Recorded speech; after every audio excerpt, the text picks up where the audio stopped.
Chapter 1. Where do immortals come from? Grand Zon Kingdom, Xuanjing City, Imperial Advisor's Mansion. Li Fan was holding his wine cup, looking at the civil and military officials who had come to celebrate his birthday in the hall. Even though he was now old, he could not help but feel smug in his heart. It should be noted that today, 9 out of 10 court officials packed the Imperial Advisor's residence. To think that Li Fan was just a poor scholar when he first came into this world. Over the past 50 years, he had gone from having nothing to being an immensely powerful official. His story would be enough to write a novel with millions of words. When life is like this, what more could one ask for? Li Fan stroked his beard and drank the wine in his cup. To the birthday of the Imperial Advisor. The crowd of officials present congratulated in unison. Li Fan's pride swelled. Just then, a burst of discordant exclamations suddenly came from outside. Quickly look, what is that? Streams of fire are falling from the sky, this is auspicious. Quickly go tell the Imperial Master. How come it seems to be flying towards our Imperial Master's residence? Hearing the clamor outside the manor, Li Fan frowned. The lobby, which was still somewhat lively, abruptly quieted down. Li Fan got up and took the lead to walk out.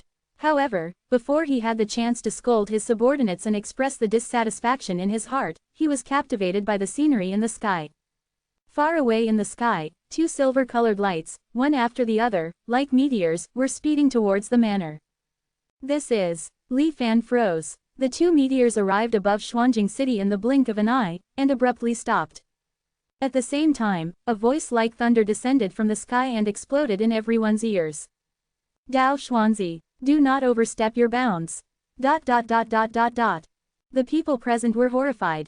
A few people even called out, Immortal Master, and directly fell to the ground in obeisance. And a word that had been suppressed in the depths of his memories and was almost on the verge of being forgotten was suddenly popping out of Li Fan's mind. Cultivator, Immortal Cultivator. Li Fan was stunned and muttered, how is this possible? The 2 immortal cultivators in the sky obviously didn't care what the crowd of mortals below thought. Only another voice rang out, Ko Hong. Do you think I will let you go just because you escaped to this land of immortal extinction? Hand over the technique you obtained that day, or I won't rest until you're dead. Ridiculous. It's because of the lack of a golden core technique that I've been trapped in the foundation stage for nearly 100 years.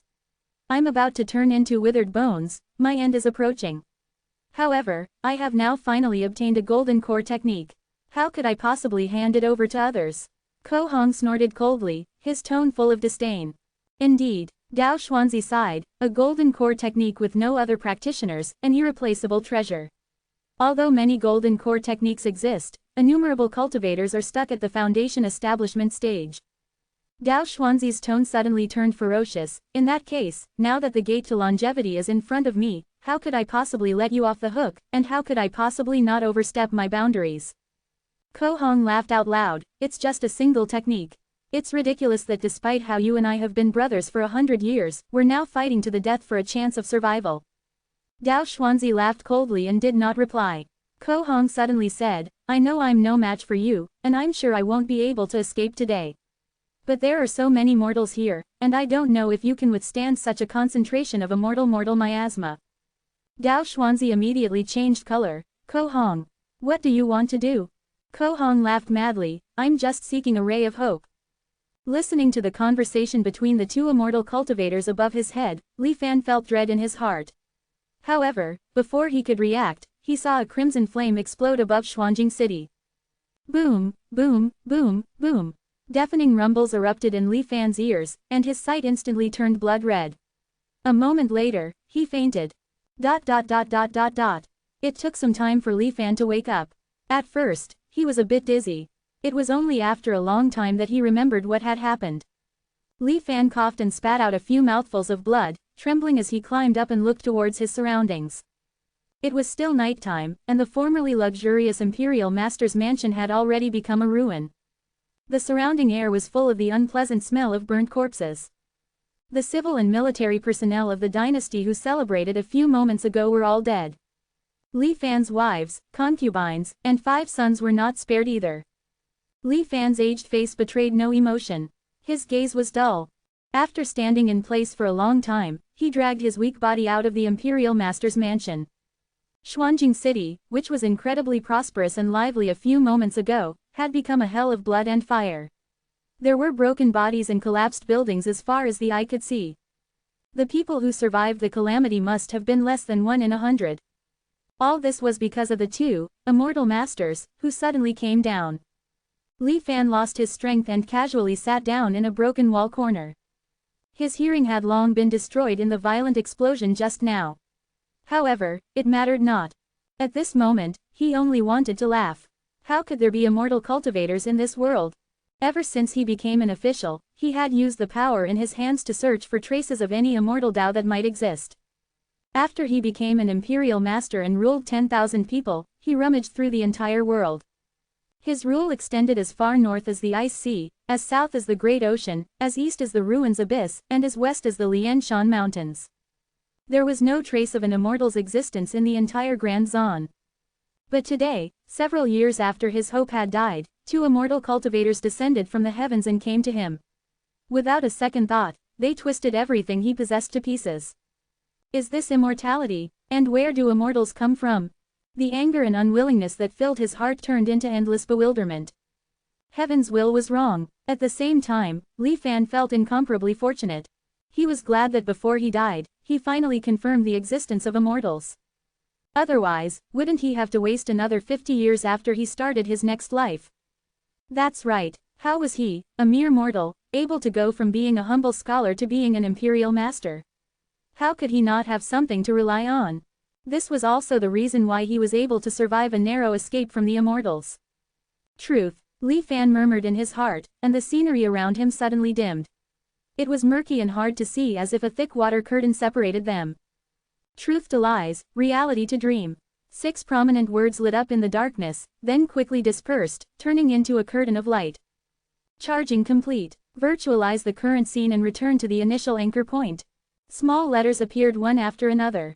At the same time, images appeared one after another, spreading over the entire light screen rapidly. It was the 50 years of Li Fan's life in this world. Li Fan froze for a long time as he looked at himself in the various images. Truth, that was the name Li Fan gave to this rare treasure he carried with him. It had only one function, transforming truth into falsehood and reality into emptiness. The so-called transforming of the real into the imaginary meant transforming everything that Li Fan had experienced into a simulated illusory experience, causing Li Fan to return to the anchor point he had initially set up when he had just traveled to this world. In fact, this timeline was Li Fan's second life. Although Li Fan had great aspirations in his first life, he could not achieve them because of his lack of talent. After failing to pass the imperial exams repeatedly, he finally quit studying to become a merchant after turning 30. He ran a small business, became an ordinary rich man, married, had children, and lived a normal life. It was only when he was dying of old age that he finally awakened truth. This was Li Fan's second life, an unstoppable journey towards success. It was a pity that it was ruined now. After pondering momentarily, Li Fan did not choose to end this life immediately. Before that, he still had a few things to do. Turning off the light screen and returning to reality, Li Fan steadied himself and dealt with the aftermath of Xuanjing's heavy damage. After gathering the people who had survived, Li Fan stabilized the people's hearts through his years of prestige. Even though Li Fan could not hear, he could still find a pen and paper. Although communicating was a bit troublesome, it did not hinder Li Fan's orders from being conveyed. First, Li Fan ordered his garrison battalion outside the city to come to Xuanjing City as soon as possible to maintain order after the disaster. Then, he sent orders to the neighboring towns to transfer food, provisions, and officials to Xuanjing. Most of the buildings in Xuanjing were destroyed, and after the garrison battalion took over Xuanjing, Li Fan stayed in the barracks to preside over the aftermath. Li Fan's decree constantly transported materials and talents from the neighboring cities towards Xuanjing City. After a month, the ruined Xuanjing City had slightly recovered some of its lively atmosphere. Only after the Grand Zon Kingdom had finally recovered from the strike by the Immortals did Li Fan begin to order the people to collect information about the 2 Immortals that appeared that night. This included where they came from, where they traveled to, and whether they had any other conversations. Unfortunately, after several months of investigation, nothing else was found besides knowing that the 2 Immortals seemed to have appeared from the direction of the Ruins Abyss in the east. Li Fan's hope of profiting from both Immortals dying didn't seem to happen. Shouldn't have expected such a thing. Li Fan sighed in his heart. In that case, nothing is left for me in this world. Standing in the newly built Imperial Master's mansion, Li Fan again turned on Truth. Virtualize the current scene and return to the initial anchor point. Li Fan no longer hesitated and chose yes. On the light screen, countless lifelike images stood still simultaneously. Subsequently, this life's glory and wealth shattered like an illusion, transforming into countless streaks of light that flew into Li Fan's mind. Scene after scene flashed before Li Fan's eyes like a flickering lantern. Finally, the stage was fixed on the two immortal cultivators facing each other on top of the Imperial Advisor's mansion. Gao Xuanzi, Ko Hong. Li Fan softly recited the names of the two. 50 years later, I will be waiting for you here in Xuanjing City. Riches and wealth are but meaningless pursuits to me. Li Fan's consciousness gradually became blurry, but his will remained stronger than ever. In the next life, I will capture immortals. The light in his mind gradually disappeared, and Li Fan slowly fell into a deep sleep. Chapter 2. Aspiring to seek eternal life. In the darkness, a line of small glowing words appeared on the screen. After returning to the year of anchoring, you acted abnormally due to your ecstasy. This led to you almost being drowned by your aunt in holy water from the village witch. When there was still half a year before the countryside examination, you studied hard at home from dawn to dusk. Since you already knew the questions, you were full of confidence. Although your aunt complained about you, she always supported you in your studies. The village chief's brother coveted your family's ancestral fertile fields and secretly plotted to take them. Your aunt attempted resistance but failed. You managed to solve this matter with a little trickery. Your aunt looked at you in a different light from then on. Half a year later, you took the provincial examination. Despite ranking below 30 others, you finally succeeded in becoming a scholar, honoring your ancestors. After being anchored for 2 years, you traveled to Xuanjing City to take part in the imperial examination. You were prepared for the test questions and naturally excelled. You performed admirably in the imperial examination and claimed the place of the second-class scholar. You traveled around Xuanjing City and finally achieved your goal by being assigned the post of the magistrate of Wen County in Jiangnan. In the 3rd year, you picked up your aunt at home and assumed the post of Wen County magistrate. You began to secretly develop a network of trusted subordinates. In the same year, you led your men to discover precious mineral deposits in the deep mountains that you remembered from your previous life. In the 4th year, you successfully made a batch of explosives and muskets. Your musketry team was able to eliminate a nearby mountain bandit camp with little effort. In the 5th year, there was a severe drought in Jiangnan province, displacing many people. Because of your earlier water conservation efforts, Wen County was relatively unaffected. In the same year, a group of migrants gathered to rebel and prepared to attack the Langya prince's residence. You provided crucial assistance and saved his family. The Prince of Langya was very grateful to you. In the 6th year, you were promoted to the governor of Jiangnan province. In the same year, you married the daughter of the Minister of Personnel. In the 7th year, there was a locust plague in Jiangnan province, and the grain harvest was in short supply. Only those under your rule were minimally affected. In the same year, your wife gave birth to a son for you. In the 8th year, your men succeeded in making flintlock pistols. In the 10th year, Lady Langya gave birth to a son. You personally came to offer congratulations, and presented a well-prepared gift. In the 15th year, the emperor was struck by a sudden illness. Before he died, he summoned the Prince of Langya to the capital and passed the throne to him. The Prince of Langya succeeded the throne and changed his name to Emperor Xuanjing. In the 16th year, Emperor Xuanjing summoned you to the capital and promoted you to Minister of War. In the same year, there were simultaneous rebellions of various sizes in various places. Emperor Xuanjing ordered you to lead the army to quell the rebellions. In the 18th year, you traveled all over the world and swept away the rebels. After returning to the capital, Emperor Xuanjing revoked your military power and granted you the position of tutor of the crown prince. In the 20th year, the empress was suddenly caught in a witchcraft case. Emperor Xuanjing was furious and exiled her to the Winter Palace. When the crown prince privately sought your help, you decisively agreed. After a private investigation, you found evidence that consort Shifei framed the empress, proving the empress's innocence. Emperor Xuanjing slaughtered consort Shifei and her family, but did not release the empress from the Winter Palace. In the 21st year, someone secretly accused you of treason and submitted evidence of your private mining and secret armed forces. You were anxious and wrote a letter of apology. Emperor Xuanjing dismissed you from the post of minister, but allowed you to still tutor the crown prince. In the 23rd year, Emperor Xuanjing was on a spring hunting trip and decided to go back to the Lengya royal residence in Jiangnan province to have a look. In the 24th year, Emperor Xuanjing visited Jiangnan and ordered you to accompany him.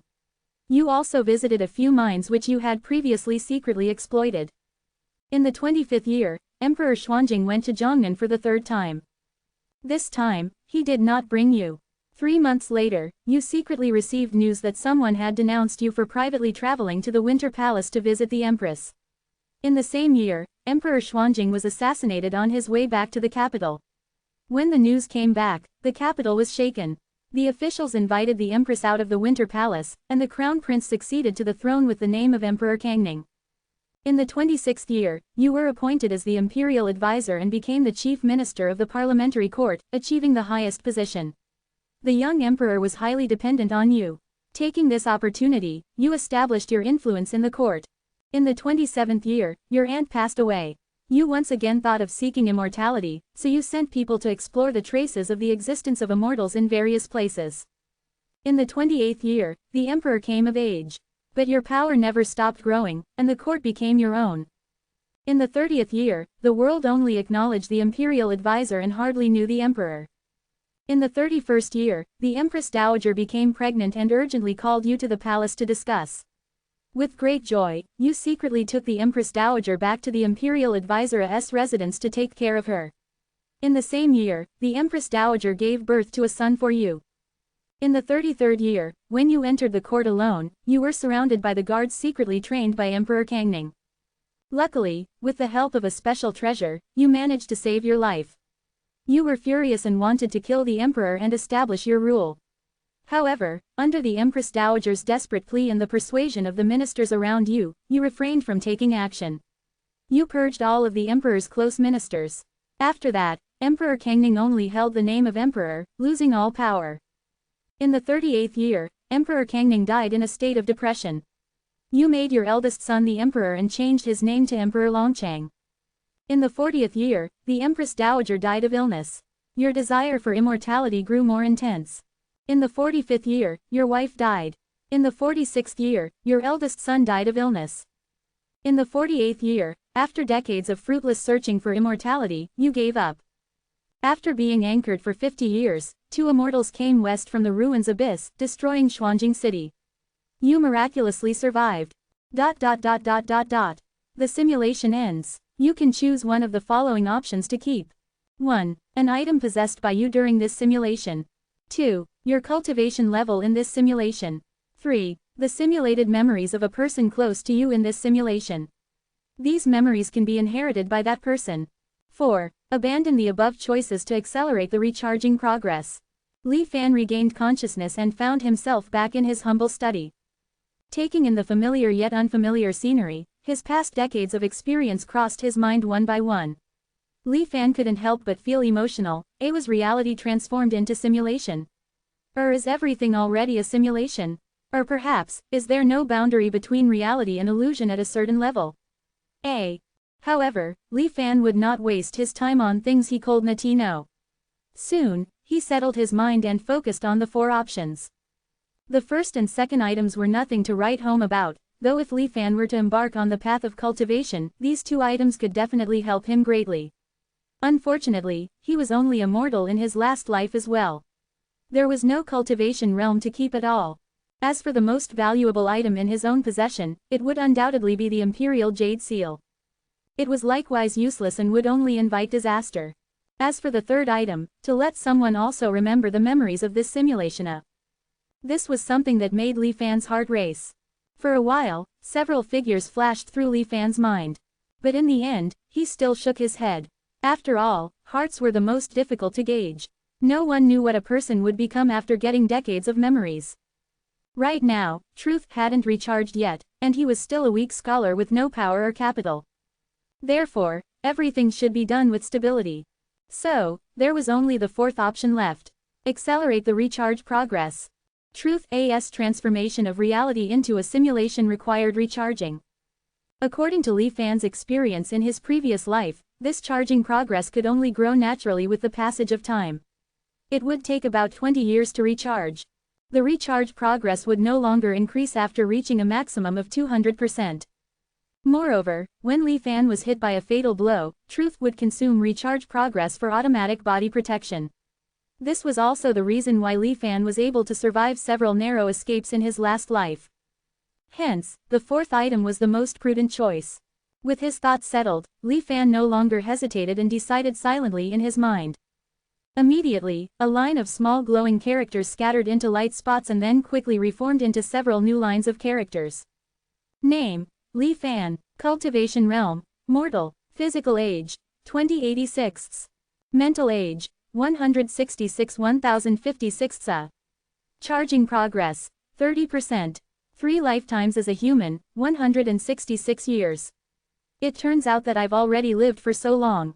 However, I remember the upper limit of mental age only being around 900 years in my previous life, but now it has increased to 1000 years. It seems that it will increase with my accumulation of experience, which reduces the anxiety in my heart. Just as the body's lifespan had a limit, a certain limit existed for the mental capacity to endure. After carrying too many memories, a mental burden would form. Once this burden became too heavy, it would completely crush a person's soul. This was called the wear and tear of time. However, the upper limit of the mental age would increase as mental cognition increased. For now, Li Fan did not need to worry about this. As long as I step onto the path of immortal cultivation, everything else is not a problem. Now that I'm starting over, glory, wealth, and beauties are no longer my pursuits. I only want immortality. The pain after the beloved relatives and friends around him in his previous life faded away one by one, and the powerlessness and trepidation brought about by his own body's old age all made Li Fan's mind more determined at this moment. The goal of this life is to learn the secrets of cultivation from those 2 immortal cultivators. 50 years later, they will descend on Xuanjing City. With enough planning and preparation, even if they are the so-called foundation stage powerhouses, I might have a chance of winning. Perhaps what I can rely on, aside from gunpowder, is the immortal mortal miasma they speak of. Also, during these 50 years, I can't just wait. They came from the eastern ruins abyss, so perhaps I can send someone deep into the bottom of the ruins abyss first to search. The worst thing in life was having no purpose. In his previous life, Li Fan would often wake up in the middle of the night from the Empress Dowager's bed and feel an overwhelming sense of emptiness and meaninglessness. In that life, he had stood at the very pinnacle of ordinary people. He was the master of the emperor and held the world's army in his hands. Nearly every minister in the court was a trusted aide of his. He was able to abolish the emperor's rule at any moment, and even the Empress Dowager was at his beck and call. He could not reach any higher. In this next simulation, should he do the same? In that case, what was the point of reincarnating from one life to the next? Power and pleasure always tasted the same after enough repetition. Perhaps, if there were no other variables, after a certain reincarnation, Li Fan would voluntarily give up and choose to end his life. But, the appearance of those 2 immortal cultivators allowed Li Fan to see a whole new set of possibilities. Allowing Li Fan to see a world of unfamiliar but tempting opportunities beckoning toward him. It ignited a great ambition and goal within him. He wanted to cultivate immortality. He wanted to live forever. No one could stop him. Li Fan pushed open the door of the house and walked out with his head held high. Chapter 3. Immortal's desire to capture immortals. Time seemed to accelerate as Li Fan prepared for the 50th year during his 3rd life. Li Fan implemented his plan in a meticulous and step-by-step manner. With the experience of 2 lifetimes, everything went smoothly. He retook the imperial examinations. This time, however, with the additional decades of experience in governance, the essays he wrote were naturally far superior to his previous life. Whether it was the county, provincial, or imperial examination, he always ranked first, becoming renowned throughout the world. Subsequently, despite his youth, he was appointed as an official in Wen County. After being anchored for 3 years, he came to Wen County once more. This life, gaining control, was much more efficient than the last. With his considerable reputation and thorough knowledge of local officials, he easily took control over Wen County. Then, he began to promote and cultivate the trusted aides he had in his previous life and continuously strengthened his influence. At the same time, he drafted designs of flintlock pistols and ordered craftsmen to produce them, while assisting them with all the difficulties in production he knew about. After that, he ordered people to go around and privately recruit skilled craftsmen, striving to develop more advanced weaponry. The mountain mines were not forgotten either. Li Fan swept away all the mountain bandits near Wen County and forced them into work in the mines. Relying on the mine resources, he established many workshops in the deep mountains to mass-produce iron weapons. At the same time, he organized trade caravans to travel around the world and accumulate funds. After 4 years, Li Fan secretly searched and finally found the body double of Emperor Xuanjing. It was the existence of this double that led to the near failure of his assassination plan in his previous life. Luckily, he had always been cautious, and with his many backup plans, he was able to avoid failing in his endeavors. Li Fan personally trained the double to flawlessness in half a year. After 5 years, Zhongnan suffered a severe drought. Li Fan ordered his subordinates to pose as refugees and attack the Lengya prince's residence. On the surface, Li Fan spearheaded the rescue attempt, but in secret, he commanded his people to kill the prince of Lengya and his family. At the same time, he revealed his trained double. Since then, Li Fan took control of the Lengya prince's estate. The news of the killing of Lengya prince's family, with the sole survivor being the Lengya prince himself, shocked the whole country. The emperor was furious and sent troops to suppress the refugees. As a reward for his efforts, Li Fan was promoted to governor of Jiangnan province. Li Fan's power further expanded. However, after this, he became more cautious. Instead of continuing to expand, he kept a low profile and developed technology. In the 7th year, the locust plague came as predicted. Li Fan had prepared for it, and naturally, Jiangnan province remained virtually unaffected. He also petitioned for the imperial court to open warehouses and release grain to assist the victims. The court agreed. With this opportunity, Li Fan gained the support of a large number of people. Many victims settled down under Li Fan's rule, and Li Fan's strength was bolstered. In the 9th year, the wedding of the Prince of Lengya and the granddaughter of the Chief Grand Secretary was held as scheduled. That night, Li Fan broke into the bridal chamber at night, scaring the Lengya prince's consort half to death. After learning that Li Fan had killed the Prince of Lengya and used a double to take over, she even angrily denounced Li Fan as a traitor. Li Fan instead laughed and asked her to write about this appalling incident in a letter. With this letter, Li Fan posed as the Prince of Lengya's messenger and secretly sneaked into the capital to see the Chief Grand Secretary. With a calm demeanor, Li Fan revealed that he controlled the entire Lengya estate. The Chief Grand Secretary, though shocked, remained calm and asked Li Fan what he wanted to do. Li Fan confidently explained that because the imperial advisor had held power for so many years, he had garnered many enemies. Furthermore, because his several sons were incompetent, it would be difficult for the imperial advisor's family to maintain its wealth and status after the death of the Chief Grand Secretary. As long as the Chief Grand Secretary could step in at a necessary time to help Li Fan with a favor, Li Fan would protect the future safety and prosperity of the Chief Grand Secretary's family. The Chief Grand Secretary pondered for a long time and finally asked what the favor would be. Li Fan laughed and only said it would be known to him in time, and then left. After 10 years, Lady Lengya gave birth to a son. Obviously, this was Li Fan's child. Li Fan wrote a letter to the Chief Grand Secretary to report the success. After 15 years, the emperor finally became seriously ill. After receiving the decree summoning the Lengya prince, Li Fan took his trusted aides, traveled by night and day, and entered the capital.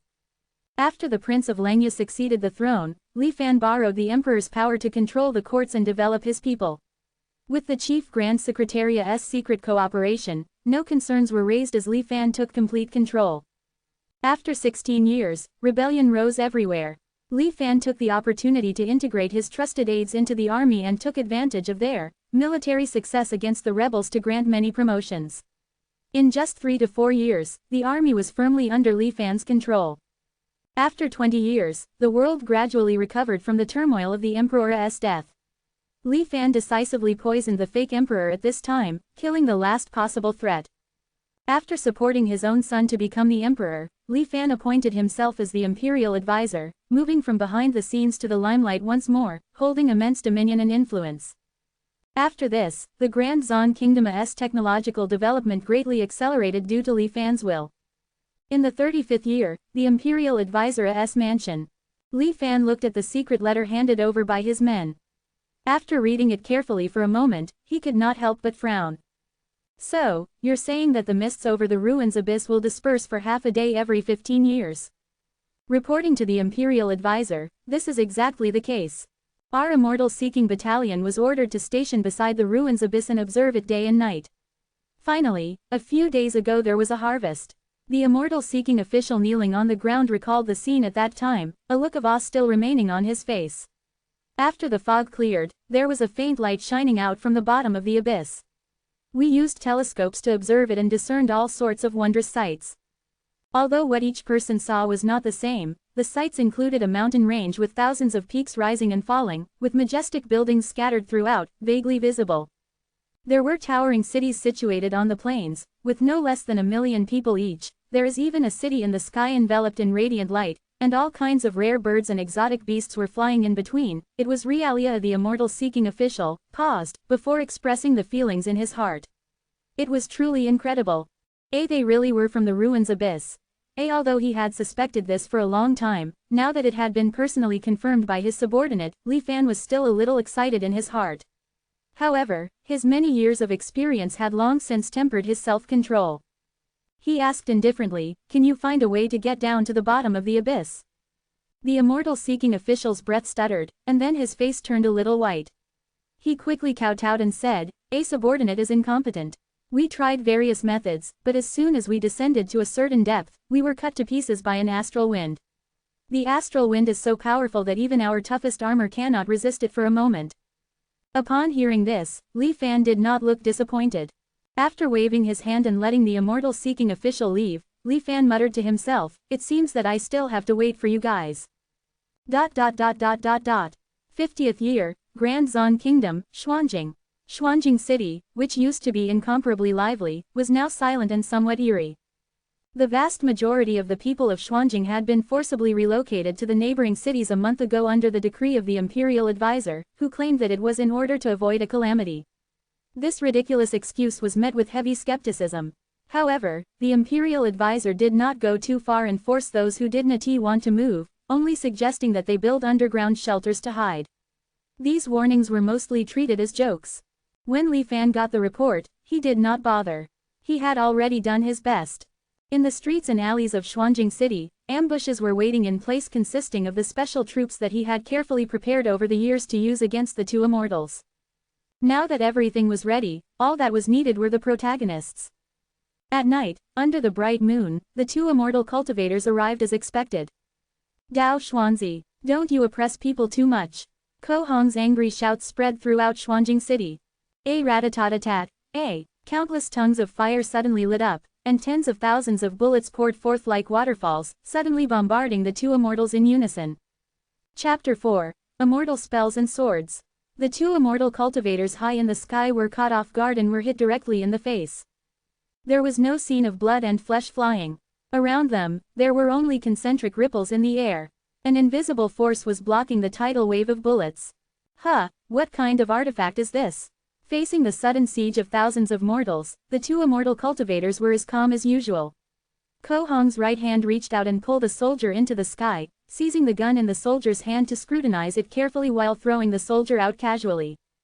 Quite interesting, using a delicate mechanical structure instead of a spell formation, and using the explosive power of a mortal object instead of spiritual power.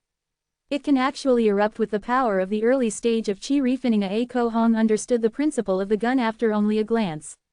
He shook his head. "I didn't expect that after a few thousand years had passed, the mortals banished to the immortal extinction land would actually be able to research such a subtle object. Unfortunately, it can only work in this land lacking the great Tao. Outside the land of immortal extinction, it's just a pile of useless copper and refined iron."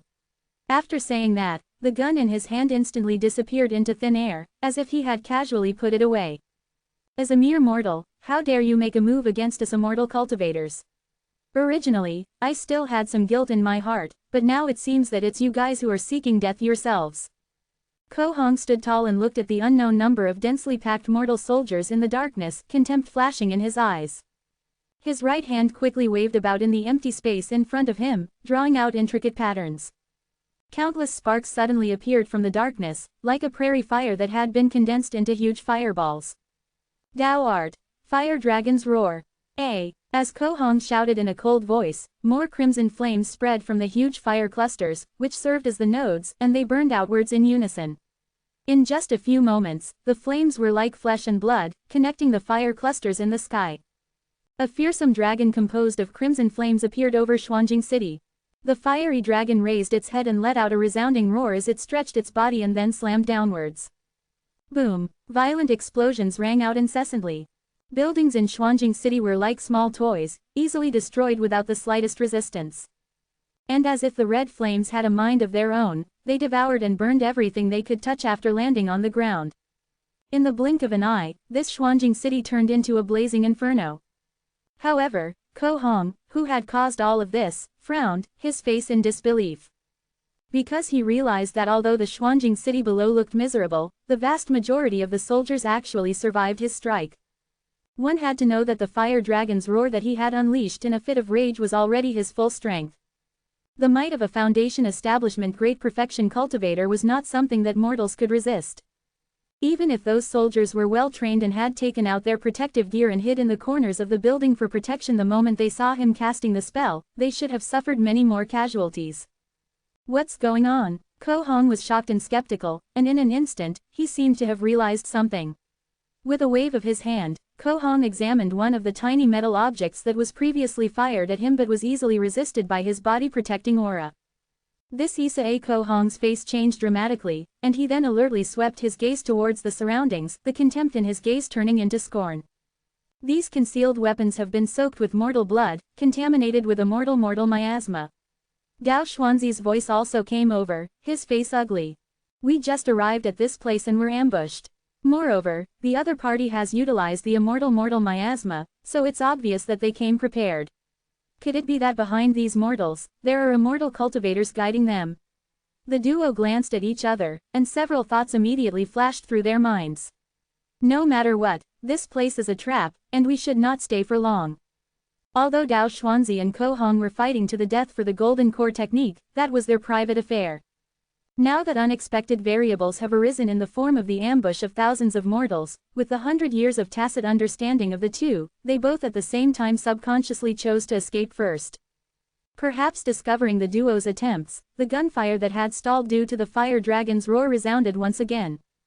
However, this deepened the suspicions in Dao Xuanzi and Ko Hong's hearts. These mortals obviously had an agenda. Go! The two were about to flee when they heard a voice ring out from below. Dao Xuanzi, Ko Hong, if the two of you flee, the news that you have obtained a golden core technique will spread throughout the cultivation world. The voice came from all directions of Xuanjing City, echoing continuously in this night with unending reverberations. The voice was somewhat old, but the tone was incomparably certain and cold. Ko Hong and Dao Xuanzi's figures froze in their tracks as they looked shocked, their faces filled with disbelief.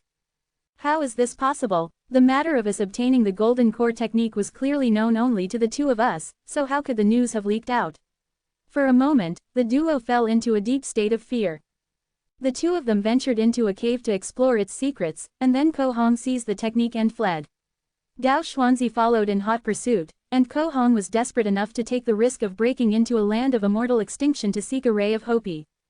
The people encountered during this period of time flashed in their minds one by one. Who was it? And just as the duo's minds were shaken, in the darkness, dozens of cannonballs with fiery trails were fired from various unexpected locations and flew towards the duo. Yuari seeking death. Ko Hong recovered from his shock and then became even more furious. Dao Art. Inferno explosion.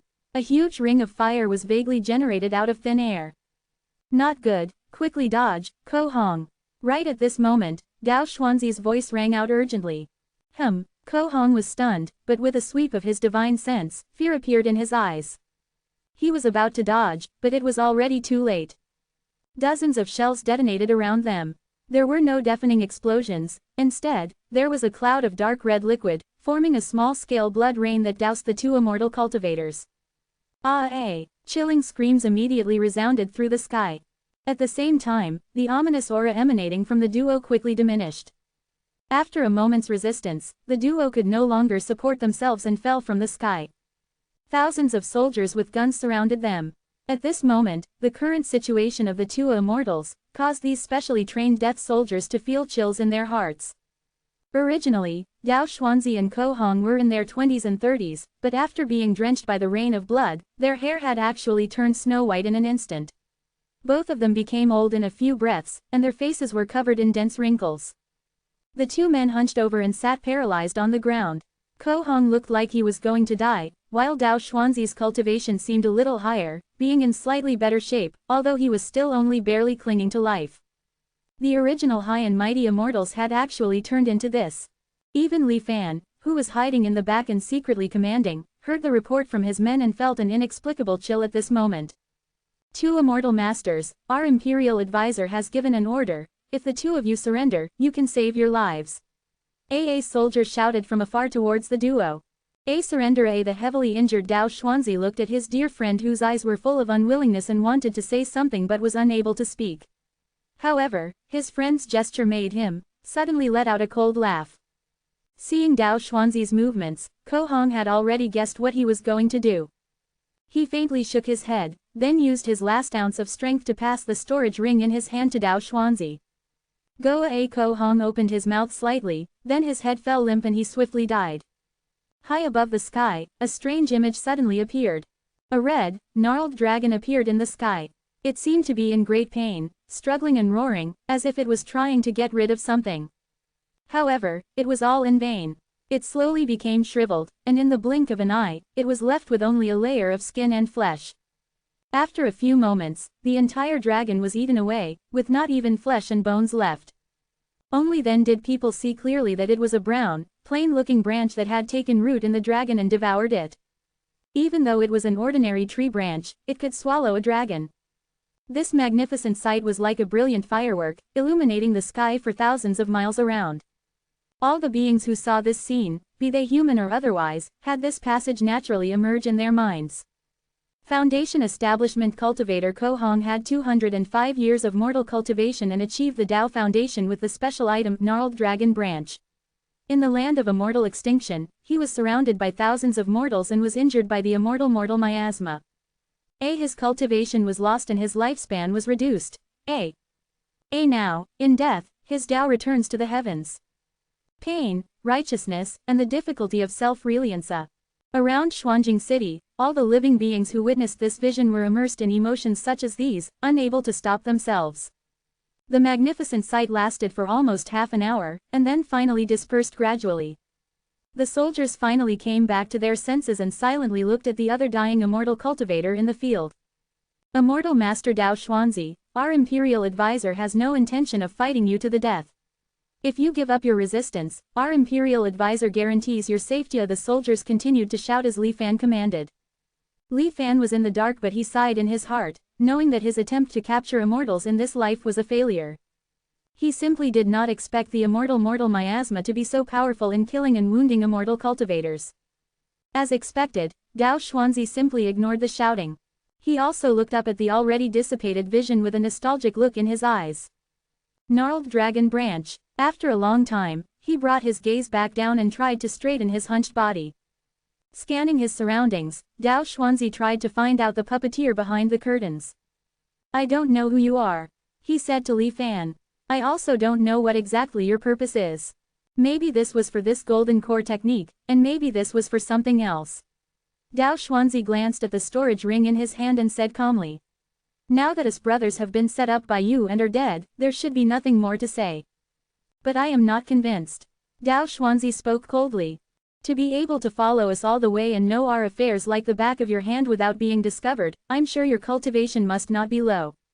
Despite such power, you don't dare to fight us head-on. To actually plot and scheme like this, hiding behind mortals, and even using the immortal mortal miasma, an underhanded thing that all immortal cultivators disdain. Dao Xuanzi took a deep breath. My brother, Ko Hong, did not deserve this death. Dao Xuanzi slowly rose into the air, once again towering above, looking at the crowd that was instantly on guard, with no sadness or joy on his face. You have already seen my brother's foundation building wonder. Now, I invite you all to take a look at mine. With the wonders of heaven and earth, I will build my foundation. Dao Xuanzi chanted loudly. My foundation is named Dao Zan. A massive, broken iron sword appeared in the sky above Xuanjing City. All living beings under the shadow of the giant sword felt their minds dull and slow like rusty machines. I have a sword, please witness it.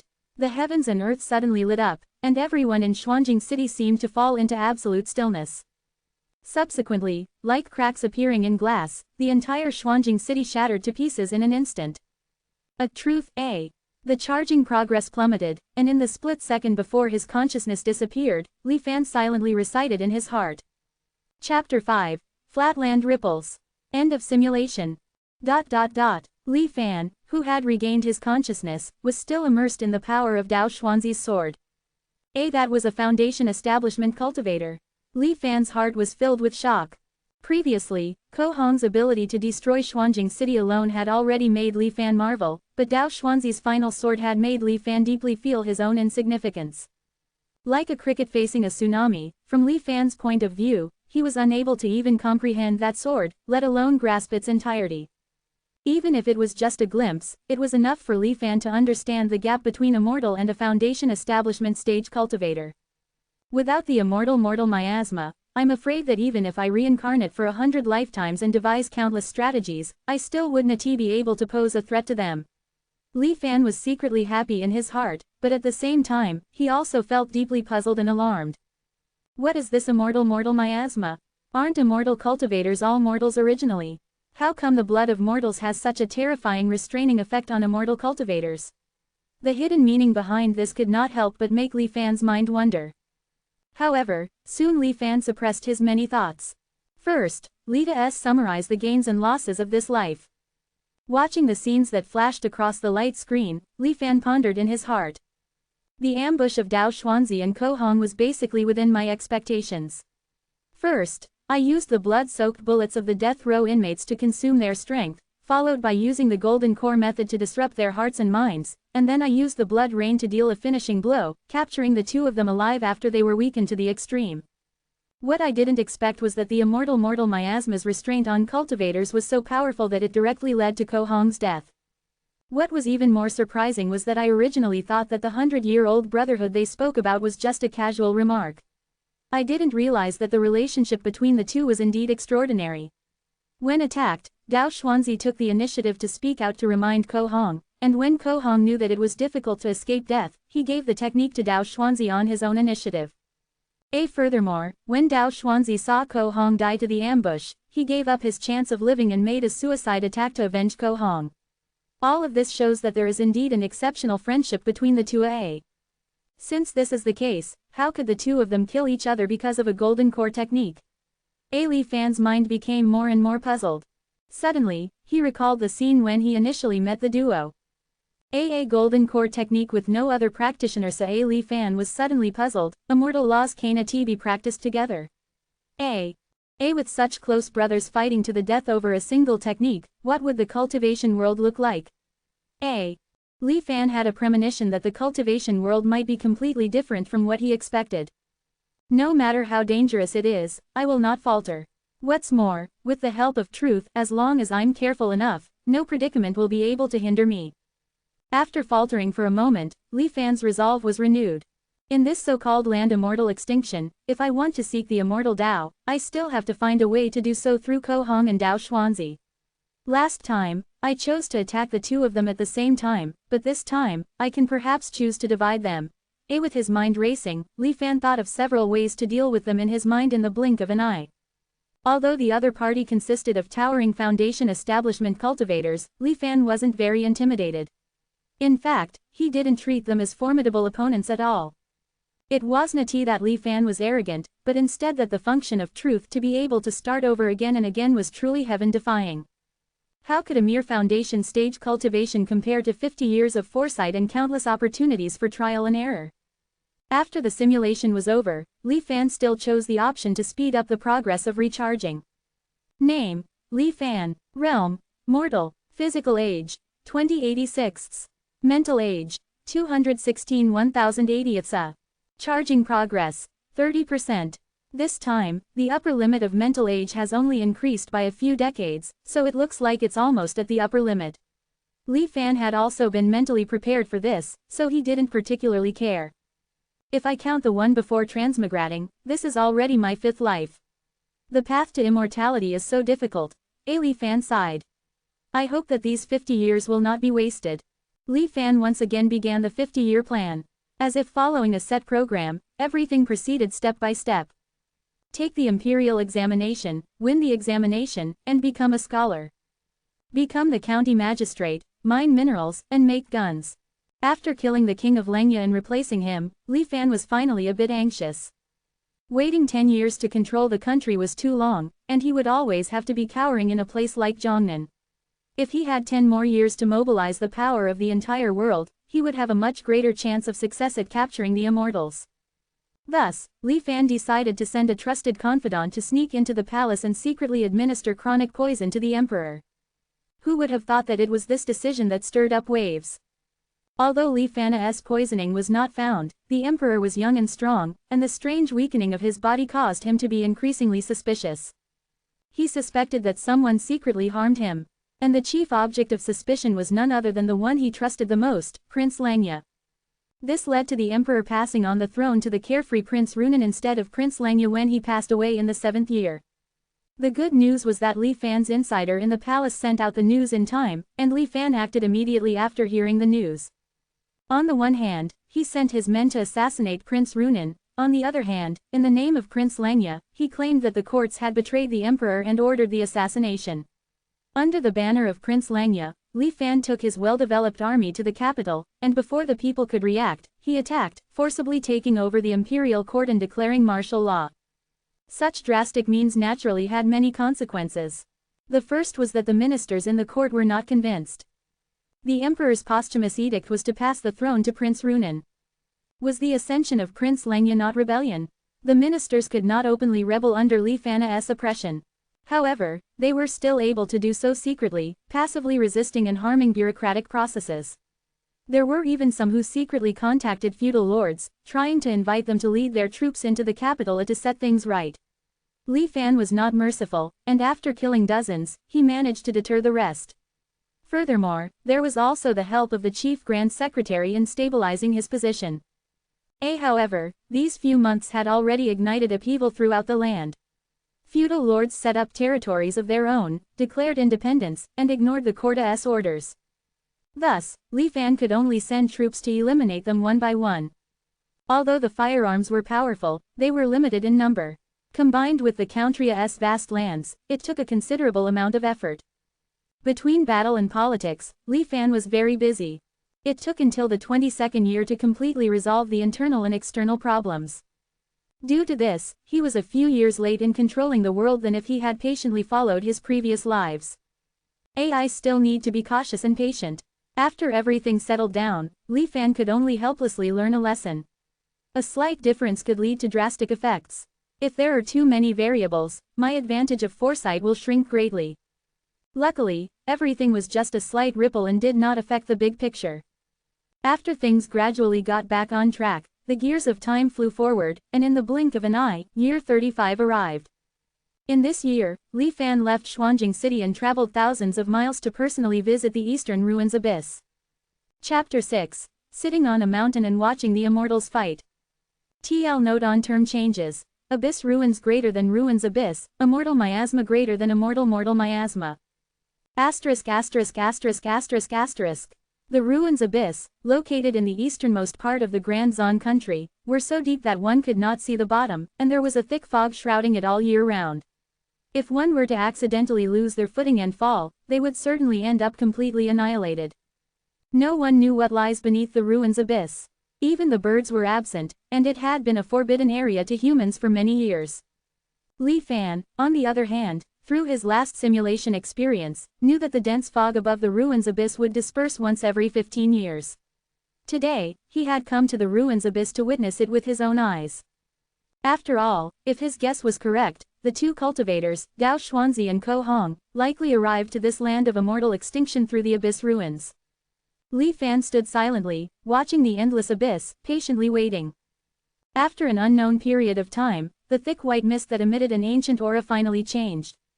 Whoosh! What seemed to be an ancient beast's roar came faintly from below. Only as the sound gradually became louder did the crowd realize that it was the sound of the wind. The dense white mist was stirred, creating ripples upon ripples. Then, the wind became stronger and stronger, and a large amount of white mist was forcefully expelled from the ruins abyss like a reverse waterfall rushing straight into the sky. Such a gale lasted for half an hour before the heavy fog dispersed. Li Fan's face was grave as he took out his telescope and looked towards the bottom of the ruins abyss. At first, the bottom of the ruins abyss was pitch black, and nothing could be seen clearly. Gradually, a little bit of light appeared. After a long time, the bottom of the ruins abyss shone brightly, and a mirage-like, upside-down scene was reflected in Li Fan's eyes. According to the information, the scene that appeared at the bottom of the ruins abyss were different for each person. However, the scene in front of Li Fan's eyes shook him to his core. There was a dilapidated mountain gate with collapsed buildings everywhere. The ground and walls, full of cracks, were filled with marks left by sword strikes and magical attacks. There were even a few areas that seemed to be drenched in blood, taking on a sinister dark red color. The corpses and weapons scattered all over the place spoke of a catastrophe that had happened many years ago. Filled with shock, Li Fan shifted his gaze and saw 5 large words engraved on the smooth wall of a cliff. The immortal Tao is dead. The 4 words were dark red, seemingly written in blood. Even from a distance, Li Fan could feel the unspeakable fear and despair contained in these 5 words. The immortal Tao is dead. What on earth happened here? And what has happened in the entire cultivation world? Li Fan was immersed in it for a long time. The fog only dispersed for half a day and began to coalesce again. Li Fan returned to Xuanjing. After that, time flowed, and soon it reached the 50-year mark. On this day, Li Fan celebrated his 70th birthday while thousands of soldiers in Xuanjing city stood awaiting orders. Dao Xuanzi, don't you overstep your bounds. Ko Hong turned around and shouted angrily, flying and stopping over Xuanjing city. However, before Dao Xuanzi could respond, a voice came from below first, resounding through Xuanjing. Ko Hong, we have been waiting here for a long time by order of Immortal Master Dao Xuanzi. Following the announcement came bullets that covered the sky. Caught off guard, Ko Hong was struck with a barrage of gunfire.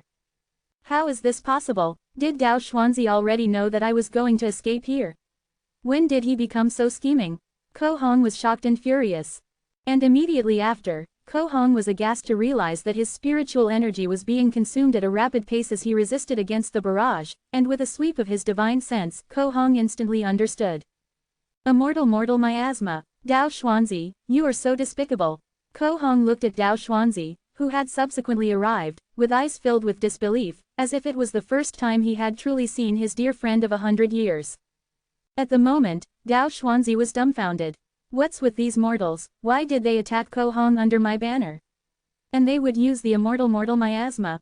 Caught off guard, Dao Xuanzi froze for a moment. However, looking at furious Ko Hong, Dao Xuanzi suddenly became alert. There is something wrong here. Ko Hong, these mortals were not instructed by me. Dao Xuanzi hurriedly explained. What? You dare to do it but don't dare to admit it. Ko Hong laughed mockingly. Or are you afraid that if word of your use of the immortal miasma gets out, you'll be hunted down and killed by all the cultivators in unison? Or, are you more worried about tarnishing the good reputation you've built for over a century? Dao Xuanzi was familiar with his brother's temper and knew that Ko Hong had lost his mind and wouldn't listen to anything he had to say. Dao Xuanzi vaguely felt that he was caught in some kind of trap. The bizarre aura of this place even made him feel a sense of crisis. It was not wise to fight with Ko Hong at this moment. Thus, he still patiently explained to Ko Hong, you've known me for 100 years, when have you ever seen me lie? This is indeed not. However, before he could finish his sentence, an old voice suddenly came from all directions, cutting his words short. Immortal Master Dao Xuanzi, how can you go back on your word? Wasn't it agreed that as long as we assisted you in killing Ko Hong here and seizing his golden core technique, you would lead my clan out of this land of immortal extinction? The voice was aggrieved and also carried a touch of indignation. Golden core technique. Ko Hong and Dao Xuanzi's faces changed at the same time when they heard this. Still saying it's not you. Other than you and I, who else in this world knows about this matter? Ko Hong's hair stood on end, furious to the extreme. This person actually knows about the matter of the golden core technique. Dao Xuanzi's heart completely sank. The voice continued to speak from below. Consider that by using the immortal miasma for you, we have incurred widespread resentment.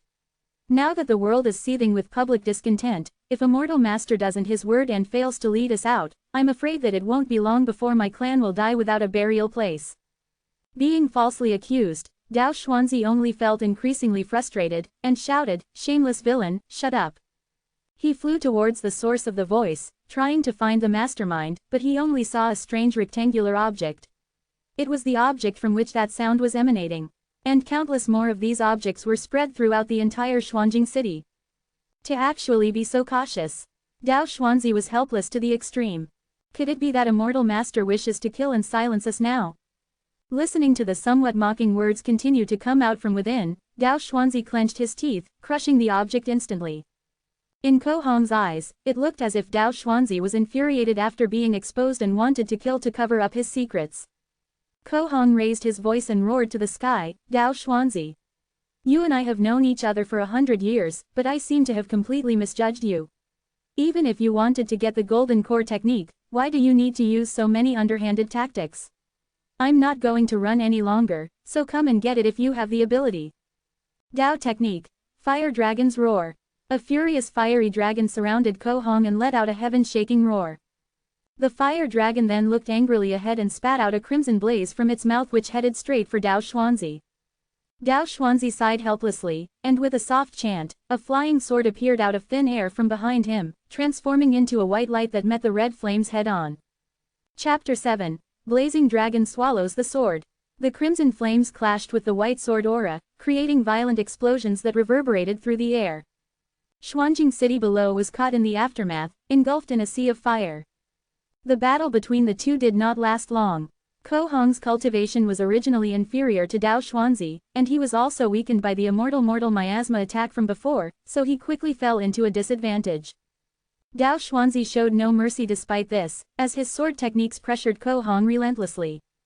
Just then, the old voice sounded once again. "Dao Xuanzi is fickle and vindictive. If we let him win, there is no way for us to survive. Soldiers, obey my order and help Immortal Master Ko Hong deal with Dao Xuanzi." Ko Hong was overjoyed when he heard this. He hastily distanced himself away from Dao Xuanzi, watching as Dao Xuanzi was swarmed with bullets. Triumphant, he shouted, as the saying goes, "You reap what you sow." I never expected that despite your veneer of righteousness, you would resort to betrayal and suffer a tragic backlash. Dao Xuanzi was already frustrated by the scheming of the hidden puppeteer, and when he heard Ko Hong's words, he was infuriated to the point of spitting blood. "You stupid fool," he couldn't stand it anymore and cursed at Ko Hong. "At last, your true colors are emerging." Ko Hong did not show any weakness and counterattacked. "You've always prided yourself as being particularly clever, but look at you now. You've been forsaken by the very mortals you controlled and manipulated. Your clever plan has backfired spectacularly." Dao Xuanzi heard this and was left speechless. Unable to argue any longer, he simply ignored Ko Hong and instead launched deadly sword attacks, reaping the lives of the mortal soldiers who dared to attack him. However, these mortals were like locusts, their numbers seemingly endless. No matter how many he slaughtered, more would swiftly take their place, putting tremendous pressure on Dao Xuanzi, especially since he also had to be wary of the Immortal miasma. Because of this, he could only use energy-consuming ranged attacks to avoid being infected. As a result, the battlefield entered a strange stalemate. At this critical moment, that old voice echoed again relentlessly. "Immortal Master Ko Hong, my clan's soldiers are on the brink of being wiped out. After Dao Xuanzi kills all of us, will he spare you? If you don't make a move at this time, when will you?" The voice conveyed a tone of anxiousness and fear. Ko Hong was awakened by this voice and instantly came to his senses. He looked at Dao Xuanzi with a solemn expression. "You're right. Dao Xuanzi, you and I have been friends for 100 years. Although we have turned against each other because of this golden formation technique, we're only both pursuing the path to longevity. I'll give you one last chance. If you give up the technique and flee, I won't bother you anymore. If not, I'm afraid that only one of us will survive."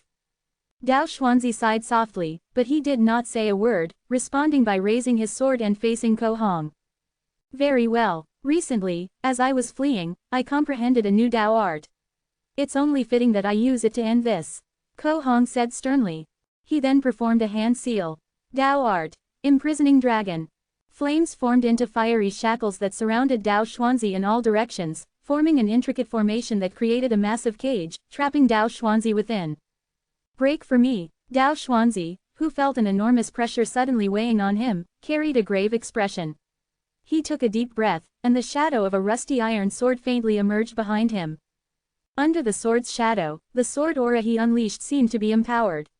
As he struck the fiery cage, the originally blazing flames instantly came to a standstill before rapidly fading away.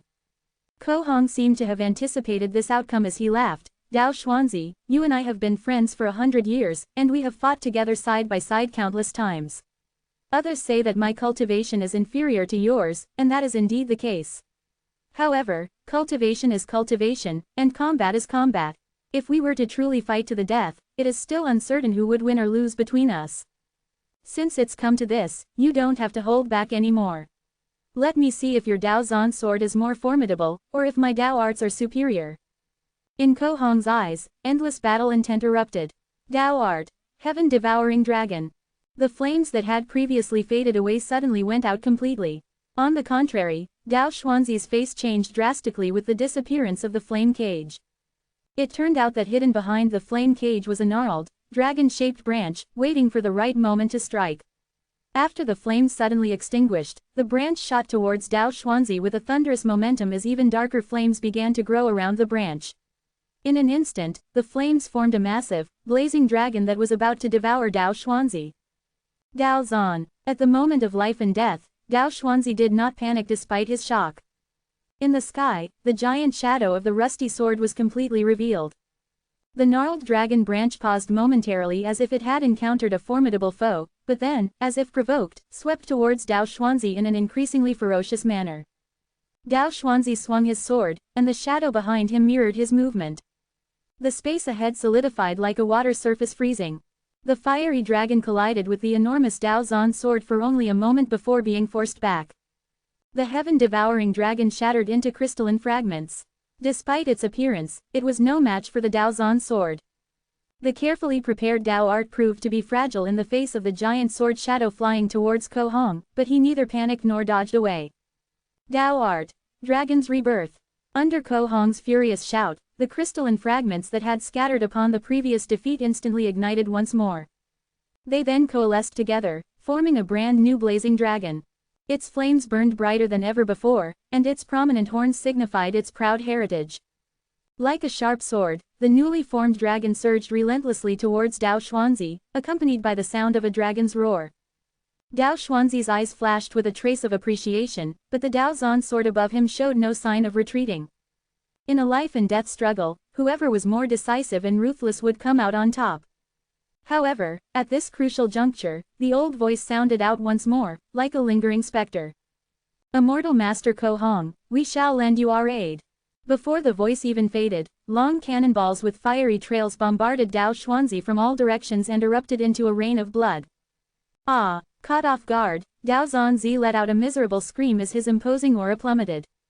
The shadow of the Dao Zan sword also became dim, and the blazing dragon was able to take this opportunity to overcome the Dao Zan sword, breaking through the distorted space and piercing through Dao Xuanzi's body.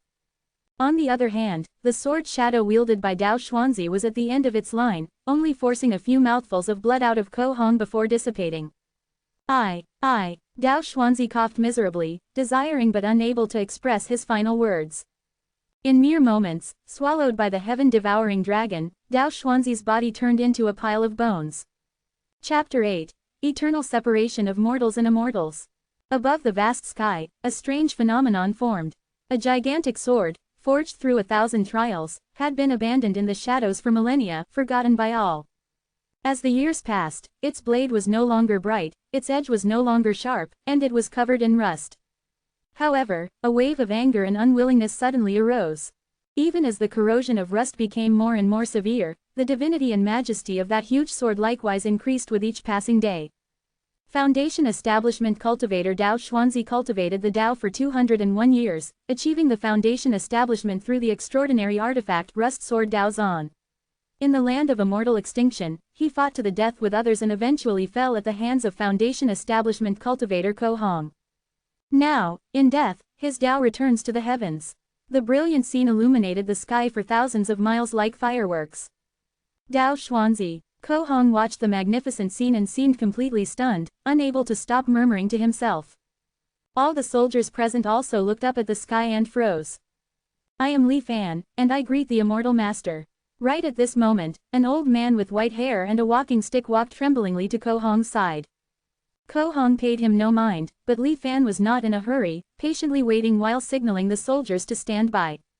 Only after a long time, with the heavenly visage dispersing, did Ko Hong turn to look at Li Fan. Are you the leader of the mortals here? Ko Hong's tone was harsh, and it was obvious that he did not have a good impression of Li Fan. That voice that rang out everywhere before was you, right? They were petty tricks, and are not worth the Immortal Master's attention. Li Fan cupped his hands and avoided discussing the matter directly. Instead, he bowed respectfully. I beseech the Immortal Master to be merciful and save the lives of my clan's thousands of people. Mercy, Ko Hong sneered at the request. In my battle with Dao Xuanzi, we both relied on our own abilities, and our life and death were determined by fate. You, a mere mortal, actually interfered in the battle between us cultivators. He looked at Li Fan, his words dripping with killing intent. Although Dao Xuanzi and I fought to the death over the golden core technique, he was still my brother of more than 100 years. Now that you have killed him, shouldn't I avenge him by killing you? Unaffected by Ko Hong's threat, Li Fan just laughed bitterly. I'm just seeking a ray of hope. As I mentioned before, if Immortal Master loses, my clan will definitely be unable to escape death. When Ko Hong heard this, his face loosened up.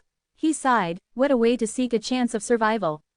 You're right, in this harsh and cruel world, who isn't struggling for that glimmer of hope?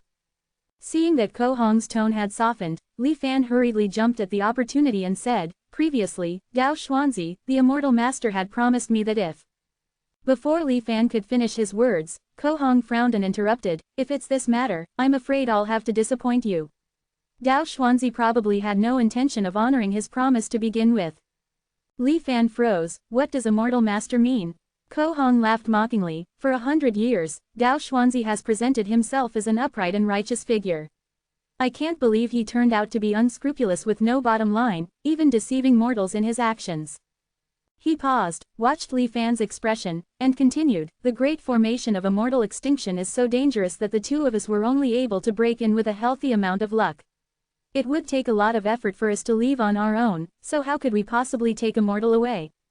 What, even Immortal Master doesn't know how to leave this place? Li Fan's heart and mind shook drastically, and his face became extremely ugly. With over 100 years of anticipation and hopes being ruthlessly crushed by the Immortal Cultivator in front of him, Li Fan's mind almost collapsed. However, Li Fan had gone through several lifetimes of trials and tribulations, and his mind had long been tempered. He quickly recovered and said to Ko Hong, this is not the place to talk. Immortal Master, please follow me. With that, he led Ko Hong through the ruins of Xuanjing City to an underground bunker. Earlier, when Ko Hong and Dao Xuanzi were fighting, the soldiers in the city were hiding in these bunkers.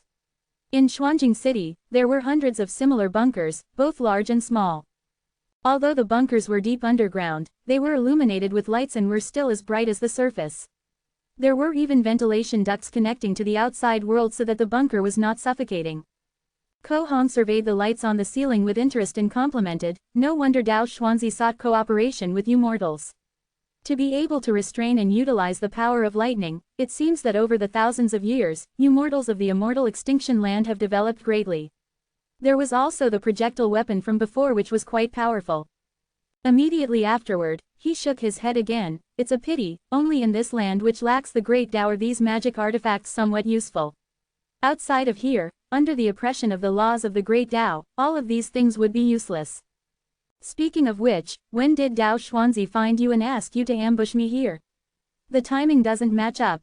Could it be he mastered the art of existing in two places at the same time? Ko Hong suddenly remembered and asked suddenly. Li Fan remained composed and was about to answer before being cut off by Ko Hong, who had immediately lost interest and waved his hand. Forget it, what's the point of dwelling on this matter? After death, all things are meaningless. Finishing his words, he collapsed onto a chair, his expression gloomy. He seemed to have been deeply affected by Dao Xuanzi's death. It is best not to continue this matter lest I reveal some inconsistencies, Li Fan thought to himself. He then inquired with an anxious expression, before, Immortal Master said that he was unable to take mortals out of this immortal extinction land. Is this matter really true? Ko Hong snorted, you are just a mortal, so why would I lie to you? Perhaps a golden core stage cultivator could protect a mortal while breaking through the immortal extinction formation, but if it's just my foundation establishment stage cultivation, it's absolutely impossible. Of course, if you don't mind ending up as ashes, I am willing to give it a try. Ignoring Ko Hong's less than amusing jest, Li Fan asked persistently, could it be that there is no hope for mortals like me to leave this world? Ko Hong pondered for a moment before shaking his head. If you want to leave the land of immortal extinction, you must break through the immortal extinction formation. A mere mortal body has no chance of breaking through. Any attempts would be akin to seeking death. Moreover, at your age, you already have one foot in the grave. Why are you so obsessed with leaving this place? Wouldn't it be nice to be a local ruler? Ko Hong had a disdainful look on his face. Even though I wouldn't mind dying, I still wish to leave some hope for my descendants. Li Fan's persistence did not end, and he asked again, if my descendants can cultivate to the foundation establishment realm like Immortal Master, would it be possible to leave this place? Ko Hong burst into laughter, even ignoring the complete lack of spiritual energy in this place, making cultivation impossible. How could a mortal here, completely tainted in miasma, cultivate the immortal way? Ko Hong sneered, I advise you to give up on such hopes. Immortals and mortals have been eternally separated. Even if you mortals wanted to cultivate, you'd have to reform your bodies and cleanse yourselves of immortal miasma in the outside world. Otherwise, even if the path of immortality was right in front of you, you wouldn't be able to even touch it.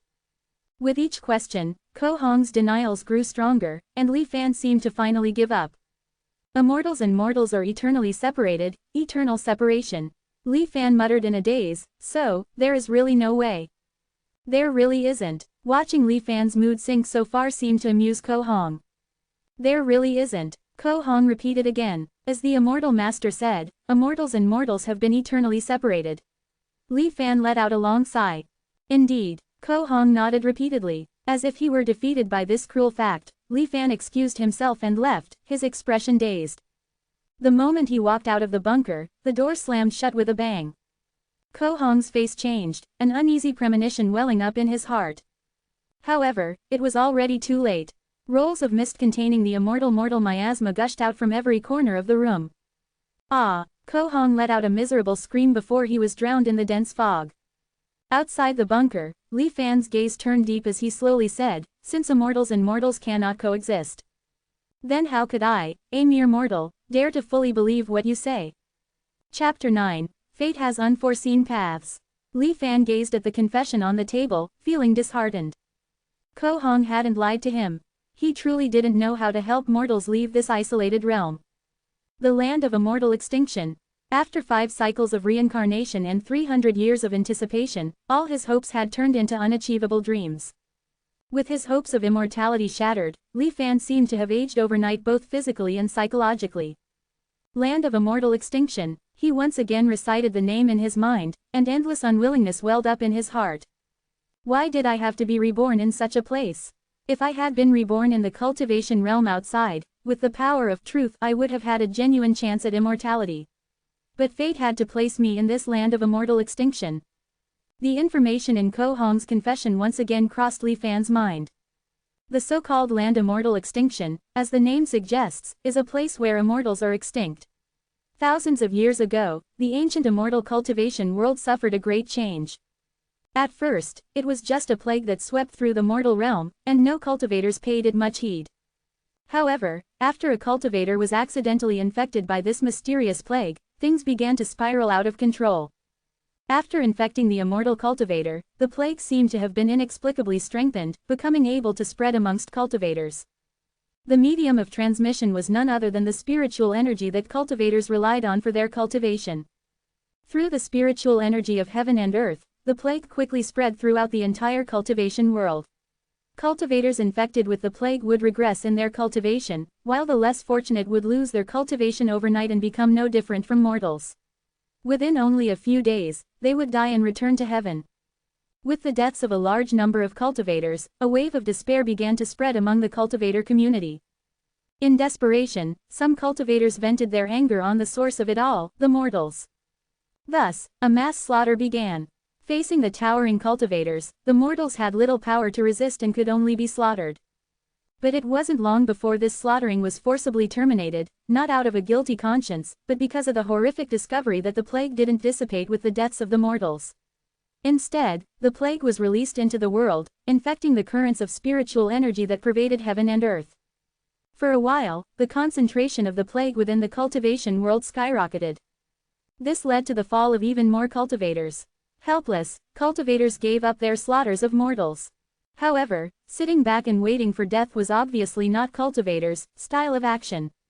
On the one hand, a group of cultivators began to develop treatments to resist this plague, and on the other hand, cultivators came up with the infamous Great Migration Plan. Although this plan was opposed by a significant portion of cultivators at the very beginning, most eventually agreed for the sake of their survival. The so-called Great Migration Plan was based on the following considerations. Since mortals couldn't be killed, and cures were nowhere in sight, the plague would only spread more and more as mortals reproduced. But because the plague relied on spiritual energy for transmission, a logical solution was formed: banish all mortals in the cultivation realm to small realms, broken pocket dimensions, and other places without spiritual energy. Then, formations would be used to isolate them forever, forbidding the mortals from returning. In this way, the plague of mortals would be contained, allowing cultivators to slowly study cures for the plague. Moreover, the world was filled with countless undeveloped pocket dimensions, so there were no concerns about running out of space for the exiled mortals. Thus, under the arrangement of the unified will of the entire cultivation world, all mortals began their centuries-long migration. The question of how many mortals would die during this century-long migration was not within the consideration of the cultivators. In the face of the strength of cultivators, mortals had no room for resistance. In this way, after hundreds of years of migration, the mortals of the entire cultivation realm were dispersed across various small worlds. It took nearly 1,000 more years for the plague's concentration to finally decrease to a manageable level. During these 1,000 years, cultivators finally found a way to purify this plague after continuous research. However, despite purification, the plague would still remain latent within mortal bloodlines, much to the dismay of cultivators. Even if there were no more mortals in the world at that time, not every offspring between cultivators had the aptitude for cultivation, and more mortals would be born over time. Inside these mortals lay the threat of the plague. Furthermore, because the plague was especially lethal to immortal cultivators, mortal offspring wishing to cultivate had to first purify themselves of the plague. Over time, this plague became synonymous with the divide between immortals and mortals, so it was named the Immortal Mortal Miasma. In order to prevent the resurgence of the Immortal Mortal Miasma, cultivators agreed to avoid places where mortals had been banished. Over time, these places became the so-called lands of immortal extinction. There were countless lands of immortal extinction, both big and small, but the number of cultivators willing to risk their lives to enter these places was very few. It was already a blessing for Li Fan to stumble upon 2 of them. Now, these cultivators did not have a way to bring mortals out. How could Li Fan expect another cultivator of a higher cultivation level to break in? What's more, as a mortal, his lifespan was limited. Even if he could constantly simulate reincarnation, it would only be repeated within his lifespan. This year, he was already 70 years old, and the upper limit of his physical lifespan was 86. The possibility of meeting another cultivator within those 16 years was basically zero.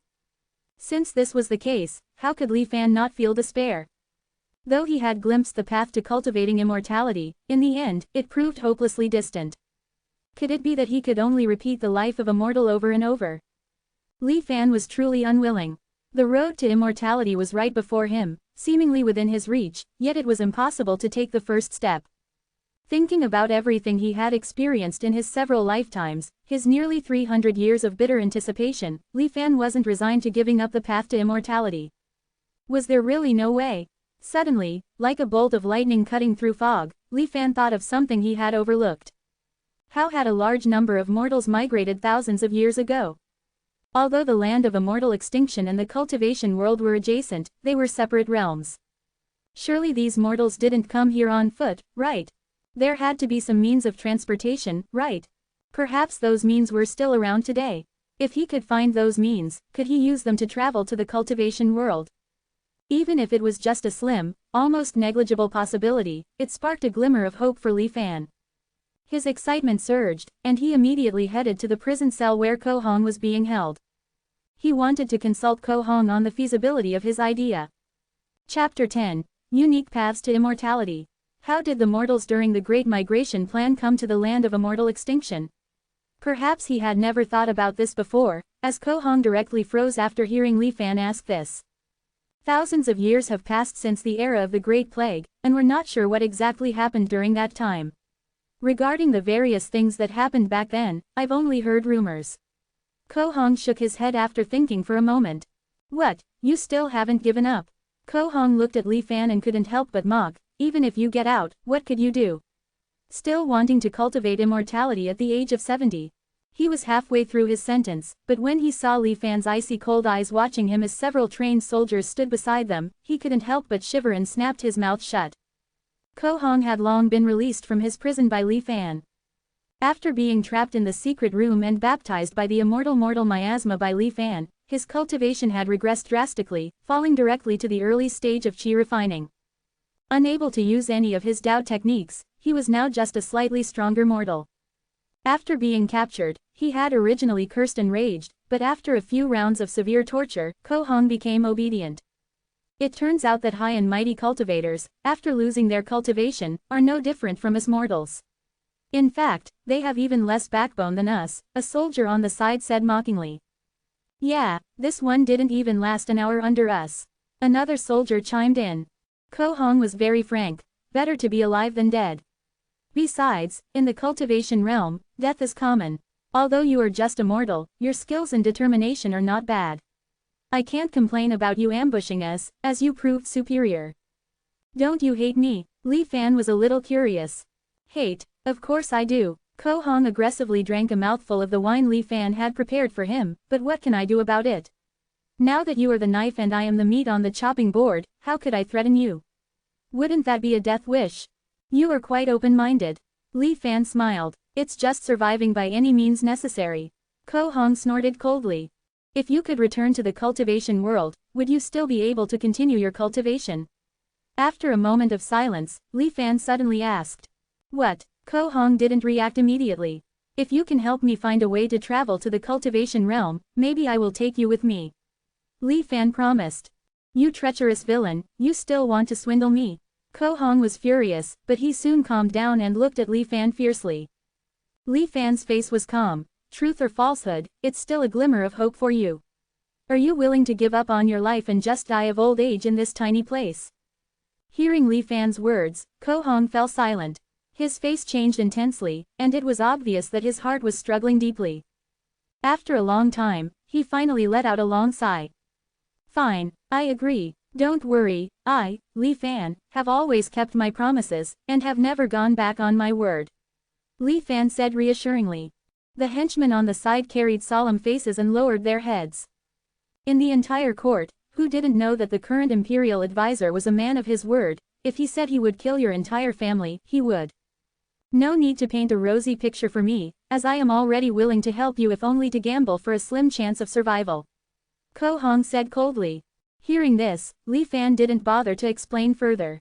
Instead, he directly raised his speculation. If my guess is correct, back then, cultivators should have used a magic artifact similar to a flying boat or shuttle to migrate the mortals. In ancient times, when the cultivation world was flourishing with numerous sects and schools, this kind of transportation-type artifact was very popular. Unfortunately, later on, the world underwent tremendous changes, and cultivators became wary of each other. They started to act alone, and these flying boats and shuttles became rare sights. Ko Hong slowly responded. Are you referring to the catastrophe caused by the mysterious immortal miasma? Li Fan asked. Although the immortal miasma was bizarre, it couldn't shake the foundations of the cultivation world. In fact, the reason why the immortal miasma was able to run rampant was because the vast majority of the cultivators in heaven and earth had already fallen victim to a great calamity. The strength of the cultivation world plummeted, which is why it was unable to effectively deal with the immortal miasma. Ko Hong shook his head, his complexion somewhat grave. A great calamity. Li Fan suddenly recalled the scene of the crumbling mountain gate that he had seen in the depths of the abyss ruins previously, and he could not help but feel his heart trembling. Could it be that immortality techniques cannot be practiced together? Ko Hong glanced at Li Fan in surprise, unsure of how he came up with the idea. Indeed, practitioners of the same technique cannot coexist. Ko Hong let out a long sigh. In the ancient times, there was no such restriction. At that time, a countless number of great cultivation sects opened their doors to the world, recruiting disciples and teaching them their techniques. Cultivators had masters to guide them, and when they encountered difficulties in their cultivation, they could ask for advice at any time. They could also spar and learn from their fellow disciples who practiced the same techniques. Back then, the entire cultivation world flourished vibrantly. Ko Hong said, unable to hide his longing. Unfortunately, the heavens and earth changed drastically. Immortal cultivators suddenly realized one day the efficiency of their cultivation was greatly reduced. While cultivating, they would know in their minds how many people in the entire cultivation world were practicing the same techniques as them. They discovered to their horror that the more people that practiced the same technique simultaneously, the lower the cultivation efficiency would be for everyone. Ko Hong spoke slowly in a dark voice, a hint of fear flashing in his eyes. In the beginning, everyone maintained restraint, trying to find a solution to the problem. However, in the following decades, countless cultivators were stuck in place, unable to advance their cultivation.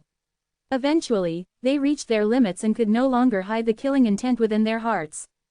A catastrophe that swept through the entire cultivation world began. Anyone who practiced the same technique became an obstacle to all the others. Former masters and disciples, senior brothers and junior sisters, all became mortal enemies in an instant. Even if someone's heart was not willing to kill, how could they be sure all other parties thought the same?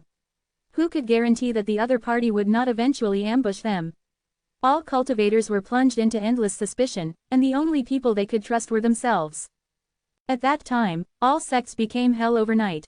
Those scattered cultivators hiding in deep mountains and secret realms trying to take refuge were not spared either, because cultivators who practiced the same technique would also sense each other's location.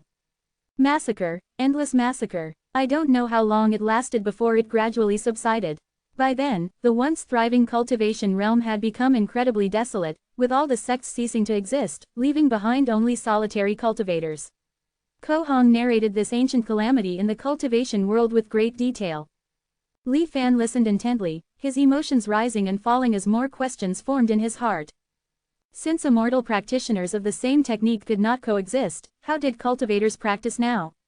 What did the cultivation world look like today?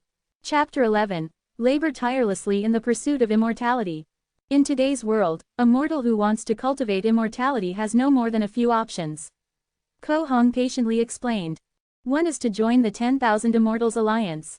The 10,000 Immortals Alliance is a loose alliance formed by many cultivators where one can earn contribution points by taking on and completing quests or trading with others. With the contribution points, one can then exchange for cultivation techniques and resources from the alliance. Second is the Five Elders Association. The Five Elders Association is an organization created by 5 top-tier powerhouses, and it wields significant influence. As long as one has the qualifications to cultivate, one can voluntarily join and choose a cultivation technique. The price is that one needs to sign a sole contract and serve the 5 Elders Association for a certain amount of time. The third is to choose to join the local forces around the world. Although these forces can't be compared to the previous two, the local forces tend to be more cohesive and generally don't involve dangerous missions, which is more suitable for those with laid-back dispositions. As for certain other chaotic organizations, they are not very reliable, so let's not mention them. Ko Hong slowly explained the general situation of today's cultivation world. Li Fan frowned at his words and was a bit puzzled. From your description, why does it seem like cultivation techniques are not that scarce in the cultivation world? Ko Hong snorted coldly. That's because the techniques obtained through these organizations are all incomplete. Incomplete? Li Fan stared blankly, then suddenly realized. If you want to obtain a higher level technique, you have to continue to sell your life for them. Not bad, Ko Hong replied bitterly. All techniques have been crippled by major factions in recent years, and cultivating them to the peak of foundation establishment is the limit. If you want to break through to the next realm, you have to switch to a higher level technique every further realm you reach. Switching techniques. If one has to replace their cultivation technique and cultivate from the beginning every realm breakthrough, wouldn't that mean that all the previous efforts were in vain? Li Fan was shocked. That won't be the case. Ko Hong shook his head. Ordinary cultivators must cultivate the Tai Shang primordial scripture. It is rumored that this sutra was the highest scripture of the Tai Shang sect and served as the foundation of their sect. After the Great Catastrophe, the Tai Shang sect was annihilated, leaving behind only fragments of the Tai Shang primordial true scripture in the world. This scripture isn't a cultivation technique, it's instead more like a secret art. It allows the person practicing it to freely convert their spiritual energy without significant loss, and be able to quickly catch up to the original realm after dispersing his or her original technique and switching to a new one. There is actually such a miraculous method, Li Fan marveled. But the appearance of this remnant was quite timely. Only this way would the countless cultivators become able to accept constantly changing cultivation techniques. Li Fan laughed coldly. In my opinion, this Tai Shang primordial scripture has likely been preserved as far more than just remnants. I'm afraid it's just that the person behind the scenes is only willing to release this part to control the cycle of changing techniques. Ko Hong sighed longingly. Who doesn't understand this logic? But what can be done? True techniques are hard to come by, and although being exploited is regrettable, at least there is a visible goal and means to achieve it. I'm not willing to be controlled by others for the rest of my life, but I'm not willing to risk my life. Those who despise control and are willing to risk their life to search for opportunities in the various secret realms and ancient sects are only a minority. Li Fan nodded, gaining a rough understanding of the situation of the cultivation world today. It was completely different from the carefree, single-minded pursuit of immortality he had imagined. Instead, it had become slightly similar to his previous world. Thinking about all this, Li Fan couldn't help but sneer. Ko Hong didn't notice the difference in Li Fan's mind. He sighed involuntarily. Dao Xuanzi never knew that the reason why I grabbed the technique and ran away was not because it was a golden core technique, but because it was a genuine technique that could lead to the realm of nascent soul. If it really was a golden core technique, I still would have been able to control myself. But it was, after all, a true nascent soul technique. Ko Hong lamented repeatedly. When Li Fan heard this, his heart stirred, and he touched the ring he was wearing on his hand.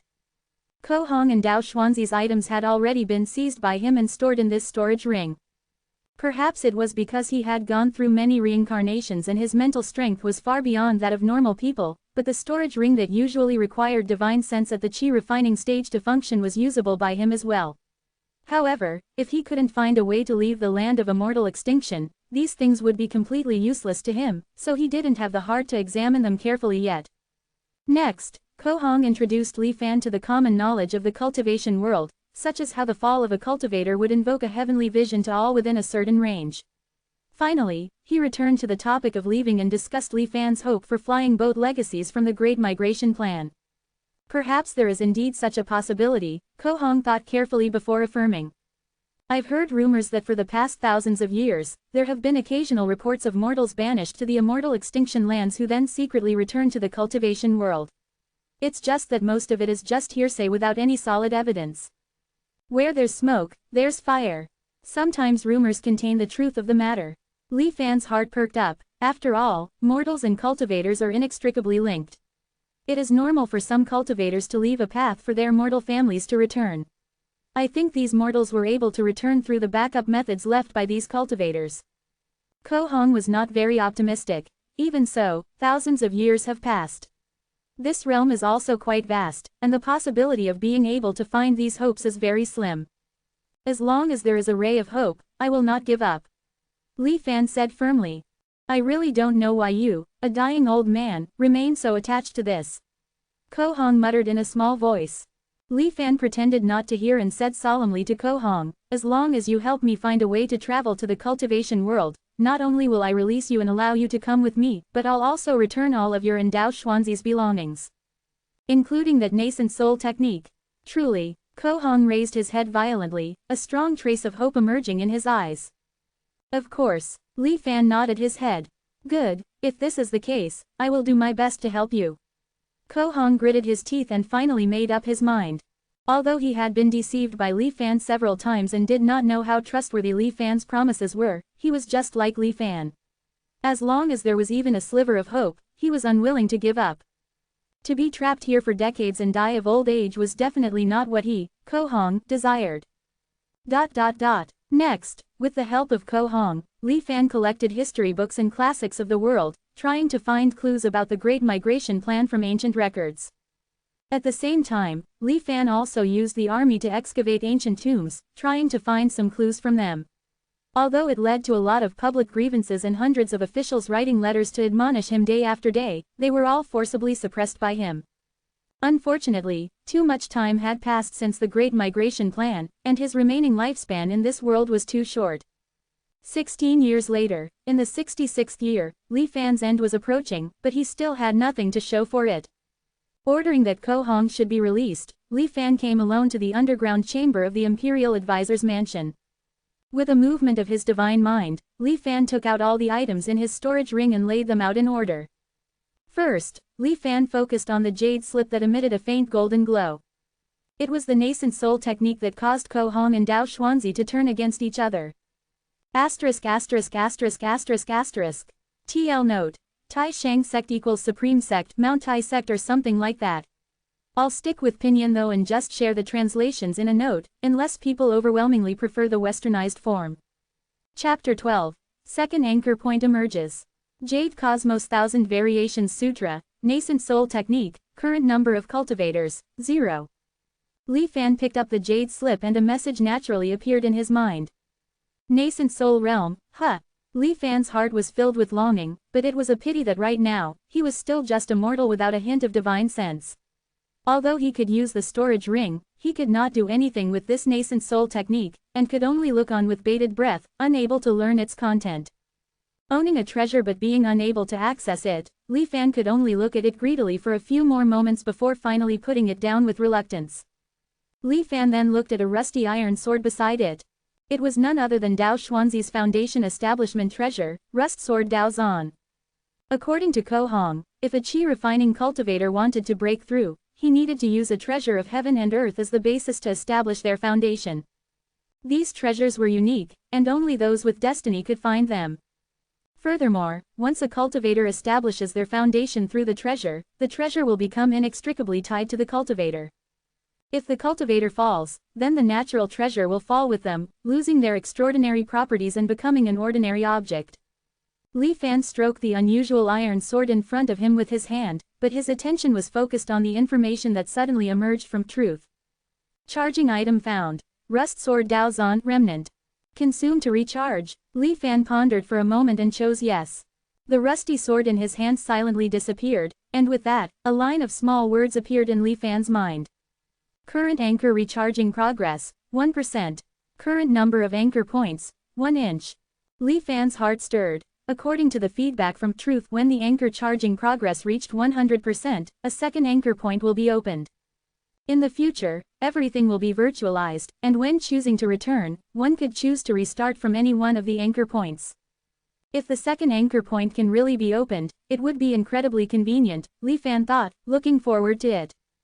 For example, he kept repeating his reincarnation in these lifetimes in an attempt to get the cultivation method from Ko Hong and Dao Xuanzi. The previous 50 years had been a repetitive ordeal for him. Moreover, uncontrollable variables sometimes arose. If he could start his reincarnation directly from the time he became the Imperial Advisor and took control of the world, then each attempt would be much more efficient. Thinking further, he was only a mortal, and each reincarnation would last only 50 years. Although it was long, Li Fan was able to accept it. However, once he embarked on the path of cultivation, where progress could take hundreds or thousands of years, starting over would be devastating. The thought made concerns rise in his heart. However, if more anchor points could be opened, then Li Fan would have many more opportunities for trial and error. It was not impossible to keep trying step by step to find the perfect path to immortality. As for the initial anchor point, it could also be used as a last resort. Although heaven and earth treasures are hard to come by, the cultivation world is incomparably vast, and treasures will be abundant. As long as I can leave this land of immortal extinction and escape my shackles. With these thoughts in mind, Li Fan's desire to leave this place grew more passionate. After absorbing the Rust Sword Dao Zan, Li Fan didn't pay too much attention to the other things in the storage ring. It was nothing more than some standard spirit stones, low-grade spiritual weapons, and other such things. Standard spirit stones, which were jointly manufactured by the 10,000 Immortals Alliance and 5 Elders Association, had different grades and were the recognized currency of the world of cultivation. Each spirit stone had a unique anti-counterfeiting seal that could not be imitated by others.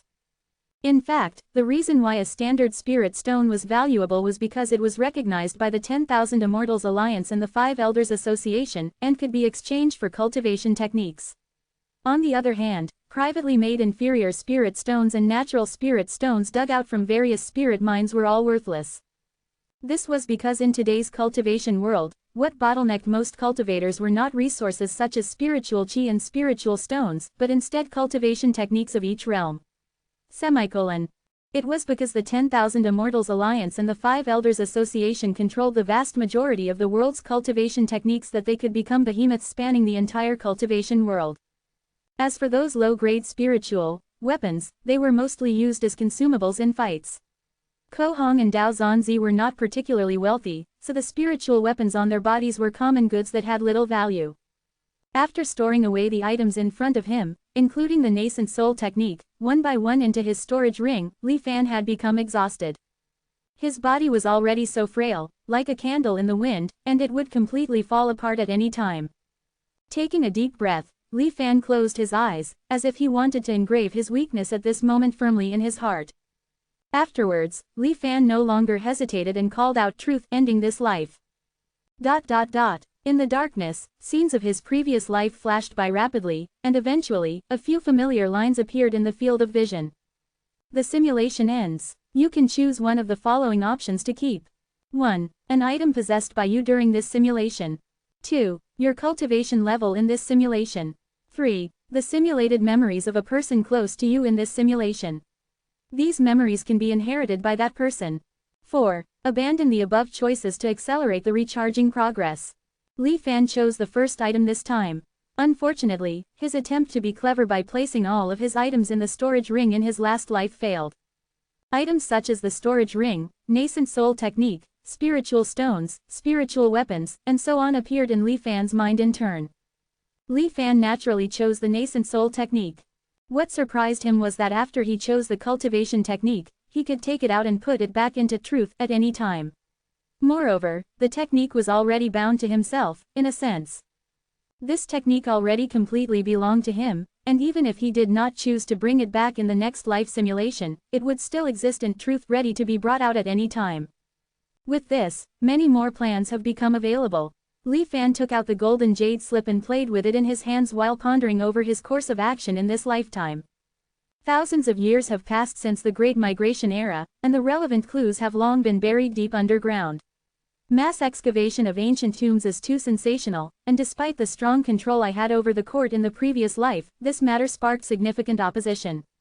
With such little preparation, such a matter would undoubtedly be difficult to sustain.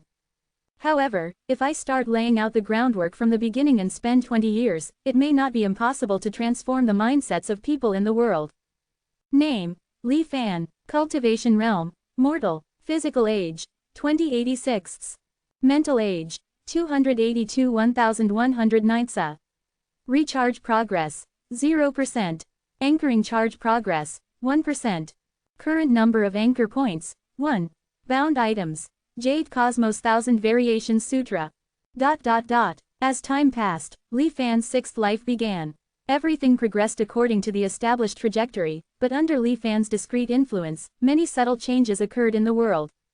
After 3 years, rumors that immortals were descending into the world spread out one after another all over the Grand Zon Kingdom. In the 5th year, the School of Ancient Wisdom suddenly emerged.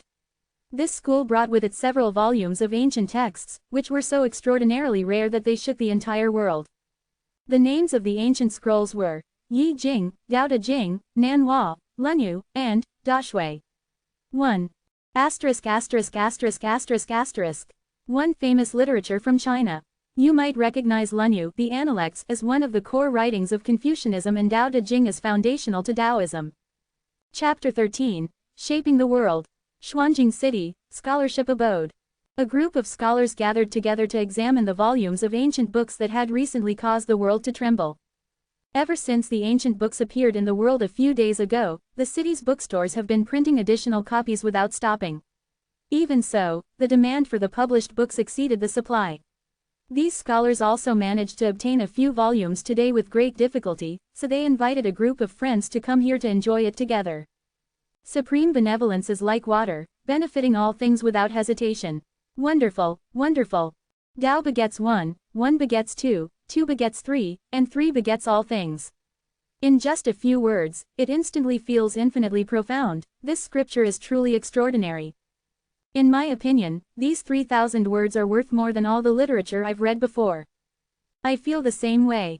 No, in my opinion, the subtlety of that volume of Yi Jing is even higher than that of Tao Te Ching. Although the words are obscure and cryptic, they are so well written that they seem to contain the supreme principles of heaven and earth. Precisely, the way of heaven is to benefit others, and the gentleman is unceasing in his self-improvement. It speaks to the heart of my generation. The scholars were discussing enthusiastically, looking mesmerized. At this moment, one of them suddenly sighed, "I never expected that such an exquisite text has been buried thousands of years underground without anyone knowing about it. Every time I think about it, it pains me deeply." These words also caused the crowd to echo in agreement. Yes, our late master loved reading the most during his lifetime. If he had been able to read these few volumes of scriptures, I wonder how delighted he would have been. It is unfortunate that all the world's past scholars couldn't read these scriptures. However, these scriptures were written by previous generations, lost due to war, and preserved in ancient tombs as fragments, right? As I read the Nan Hua and the Lunyu, I noticed that none of the people and events in them are recorded in the history books. Among the crowd, a voice abruptly interjected. The crowd was quiet for a moment, but then they came to a firm conclusion. It must be so. There is absolutely no possibility of forgery of such texts by modern people. Existing history books only detail nearly 3,000 years of history. Before 3,000 years ago, there were basically no detailed records. I think these classics are the product of that time. I heard that the school of ancient wisdom claimed that in ancient times, there were hundreds of competing schools of thought, and the classics that were born were as numerous as the stars in the sky. These few volumes of scriptures that we are reading today are but an insignificant part of them. This statement immediately caused a gasp of surprise in the restaurant. There is actually such a thing.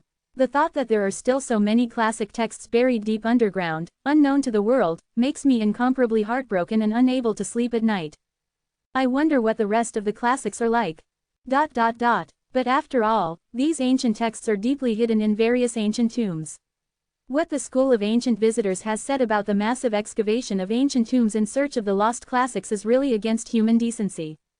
The crowd of scholars instinctively wanted to speak out in agreement, but once they thought of the countless classic texts still waiting to be unearthed underground, their tone became less resolute. Didn't the leader of the School of Ancient Wisdom say that what they are doing is a matter of protection and rescue of classics, and not tomb robbing? That's right, I heard that every time they excavate an ancient tomb, they don't wreak havoc like previous grave robbers who only take gold and silver. Instead, they carefully take out all of the objects and keep them properly. If there is any damage, there is also someone responsible for repairing it. Indeed, one cannot simply compare them to grave robbers. However, there were still quite a few people in the crowd who held opposing views. But that's just a nice way of putting it. What's the difference? Who here doesn't have an ancestor? If your family's ancestor's tomb was excavated like this, how would you feel? The precedent of this matter is absolutely unacceptable, or else the consequences will be endless. We must do our best to dissuade it. Exactly. There were still some people who did not voice their opinions, acting as peacemakers. The emperor and the ministers in the court will definitely have made their decision on this matter, so we don't need to worry too much about it. Let's wait and see. As the Tao Te Ching spread throughout the world, heated debates erupted all over the Grand Zon Kingdom. There were countless scenes similar to the one in the scholarship abode today. Li Fan knew that wanting to change the minds of the people of the world in such a short period of time would definitely not work. Right now, it was just the beginning. But Li Fan wasn't worried at all that things wouldn't work out. In the current world, it was the scholars who held the power of speech. With countless classics as bait, Li Fan was not afraid that these scholars would not fall into line. What's more, Li Fan didn't need these people's support. As long as they didn't oppose him, it was enough. While secretly plotting to control the world, Li Fan was also gradually increasing the influence of the School of Ancient Wisdom in the secular world. In the 6th year, the emperor was suddenly stricken with a serious illness and was bedridden. All the doctors were at their wits' end. At this time, the School of Ancient Wisdom brought forth a pill, claiming that this elixir was found in an ancient tomb and was suspected to be left by an immortal, with the power to revive the dead. The emperor did not pay attention at first, but with his body slowly withering away, he reluctantly took it as a last resort. Surprisingly, the pill worked wonders, and the emperor returned to full health after only a few days. The court was shocked, and the ministers discussed. The emperor even sent out an edict to summon the leader of the School of Ancient Wisdom into the palace and ask about the immortal. For a few days, he did not go to court.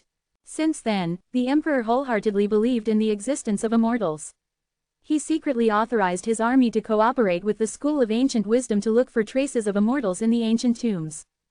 In the 9th year, the School of Ancient Wisdom held an exhibition in the city of Xuanjing, inviting the ministers of the imperial court and the princes and nobles of the capital to watch.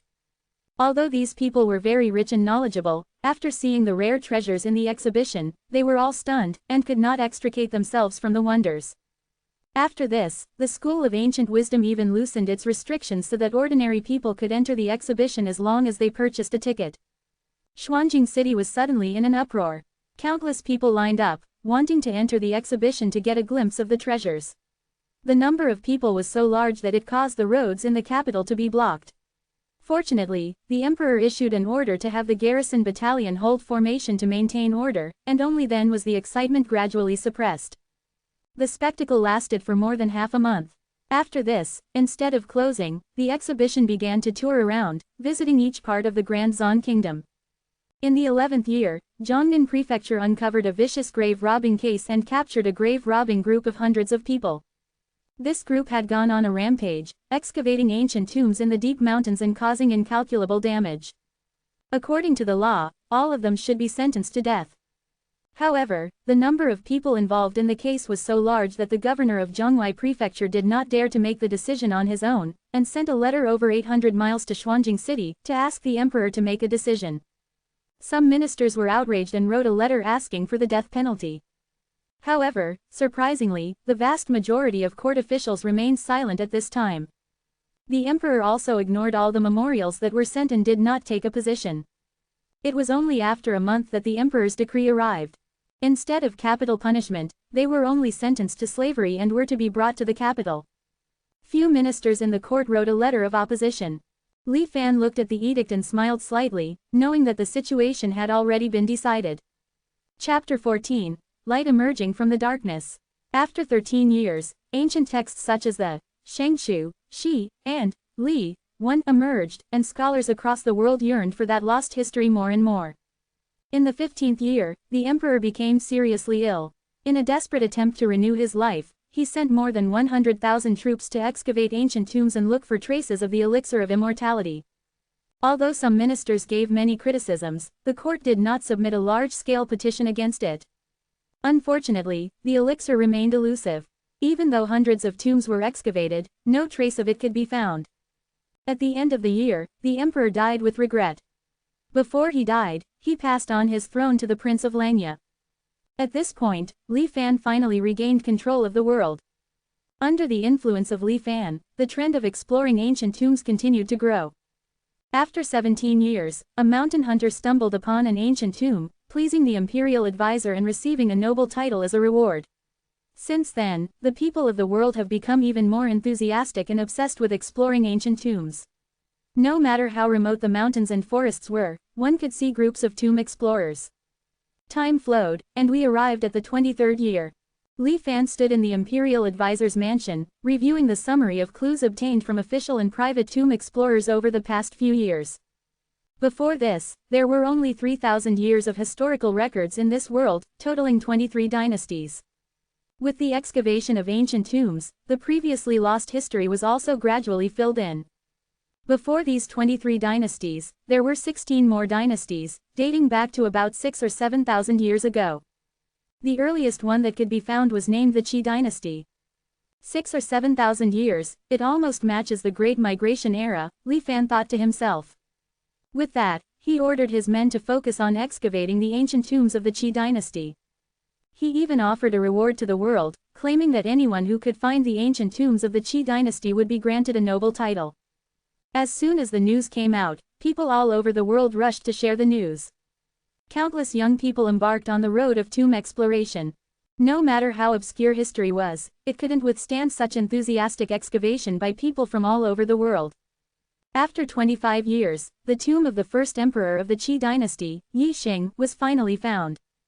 Upon hearing the news, Li Fan led his trusted advisors to the scene in person and blocked off the perimeter.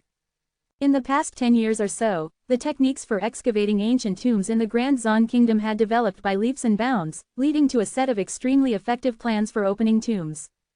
Even though the tomb of the first emperor of this realm was huge in scale and had countless mechanisms, with the efforts of all the people from the Tomb Exploration Battalion, a passageway leading to the main chamber was chiseled through in just over a month.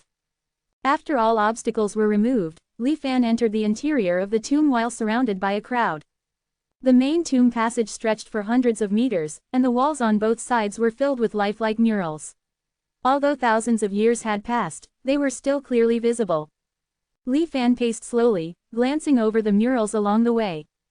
The murals were divided into several parts. In the first part, the main character in the painting, the first emperor of the Qi dynasty, Yi Xing, was sitting on top of a mountain. Above the wispy white clouds, several immortal trails were leading to him. In the second part, a dark calamity descended. The red color of blood spilled over the earth. Led by Yi Xing, the people who survived flew through the vast sea of clouds into one large ship-like construct, and after encountering countless ferocious dangers, they arrived at a vast plain. Since then, the people have settled down here.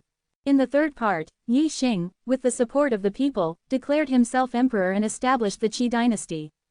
In the fourth part, there were all the trivial things that happened during Yi Xing's reign. After examining the murals, Li Fan came to the main tomb chamber. The tomb space was 40 to 50 meters high and thousands of meters in length and width. The top of the tomb seemed to be modeled after a starry sky, inlaid with thousands of night pearls. Inside the tomb chamber, the layout resembled a mountain gate, with peaks rising amidst a sea of clouds. It was unknown how this sea of clouds was created, nor how it remained fixed in the tomb over thousands of years without dissipating. There were invisible paths connecting the various mountaintops, and the people all marveled as they journeyed along. It really is an immortal's means, Li Fan said in his heart. At the highest peak was a simple grass hut, surrounded by abandoned farmland. It was only after the crowd walked in that they realized that the thatched grass of the grass hut was actually made with endless amounts of fine golden thread. Obviously, this cottage was Yi Xing's coffin. At Li Fan's signal, the crowd opened the door of the thatched cottage. To everyone's surprise, there were actually no remains of Yi Xing inside the house. There was only a wooden tablet that stood quietly inside. Written on the tablet were a few golden characters, Tomb of Yi Xing, outer disciple of the Taiyan sect. Other than that, there was nothing else. It seems that although this person joined this sect called the Taiyan sect, he was just an outer disciple who failed to embark on the immortal path. In the end, he was banished to this place by other cultivators. Before he died, he still couldn't forget about his sect, and instead of his position as emperor, he referred to himself as an outer disciple of the Taiyan sect. It's just that according to Ko Hong's previous statement, the world's sects should have been dispersed in the calamity before the Great Migration era. Now, it seems that there may be hidden secrets. Li Fan kept pondering in his mind. This Yi Xing should have been entrusted by the cultivators of the Taiyan sect to take charge of the Great Migration to this realm. I wonder if I can find the flying boat that was used for the migration. The search in the main chamber was fruitless, so Li Fan ordered the Tomb Exploring Battalion to excavate the perimeter, trying to find clues from the surrounding accompanying tombs. A few days later, a piece of bad news came that made Li Fan both furious and helpless. It turned out that the people of the Tomb Explorer Battalion had found a record of the flying boat in the list of burial items in one of the surrounding burial chambers. Unfortunately, this burial chamber was actually stolen from earlier. And based on the traces of destruction, the theft was also 1,000 years ago. It's like this again and again. Every time I see hope, it ends up escaping my grasp. Li Fan seethed with fury. The people around him remained silent. It was only after a long time that Li Fan calmed down his mind. He still ordered the Tomb Explorer Battalion to excavate ancient tombs and look for traces of the immortal boat, but he returned to Xuanjing City, lacking much hope. After another 10 years, the time came to the 35th year, but things took a turn for the better. This day, Li Fan received an urgent report. Discovered a tomb of the immortals. Li Fan was a bit stunned, then rejoiced and inquired carefully. It turned out that over the years, although Li Fan was a bit disillusioned, the people's enthusiasm for exploring ancient tombs had not declined at all. Countless ancient tombs were dug over the Grand Zon Kingdom. And as those large ancient tombs were dug up, people turned their attention to those small ancient tombs that were previously ignored. A few days ago, a group of young men were digging an inconspicuous tomb when they were suddenly injured by an inexplicable force, resulting in heavy casualties. Those who survived immediately reported the matter to the officials. It should be known that in the decades that Grand Zon had been exploring ancient tombs, although there had been casualties, most of them were caused by traps. It was the first time that someone had encountered such a mysterious incident before they even opened the tomb. The tomb exploring battalion didn't dare to slack off and sent people to investigate immediately. Although many experienced veterans and heavily armed soldiers joined hands, they could not break into this small tomb. Shocked, the people hurriedly reported the matter to Li Fan.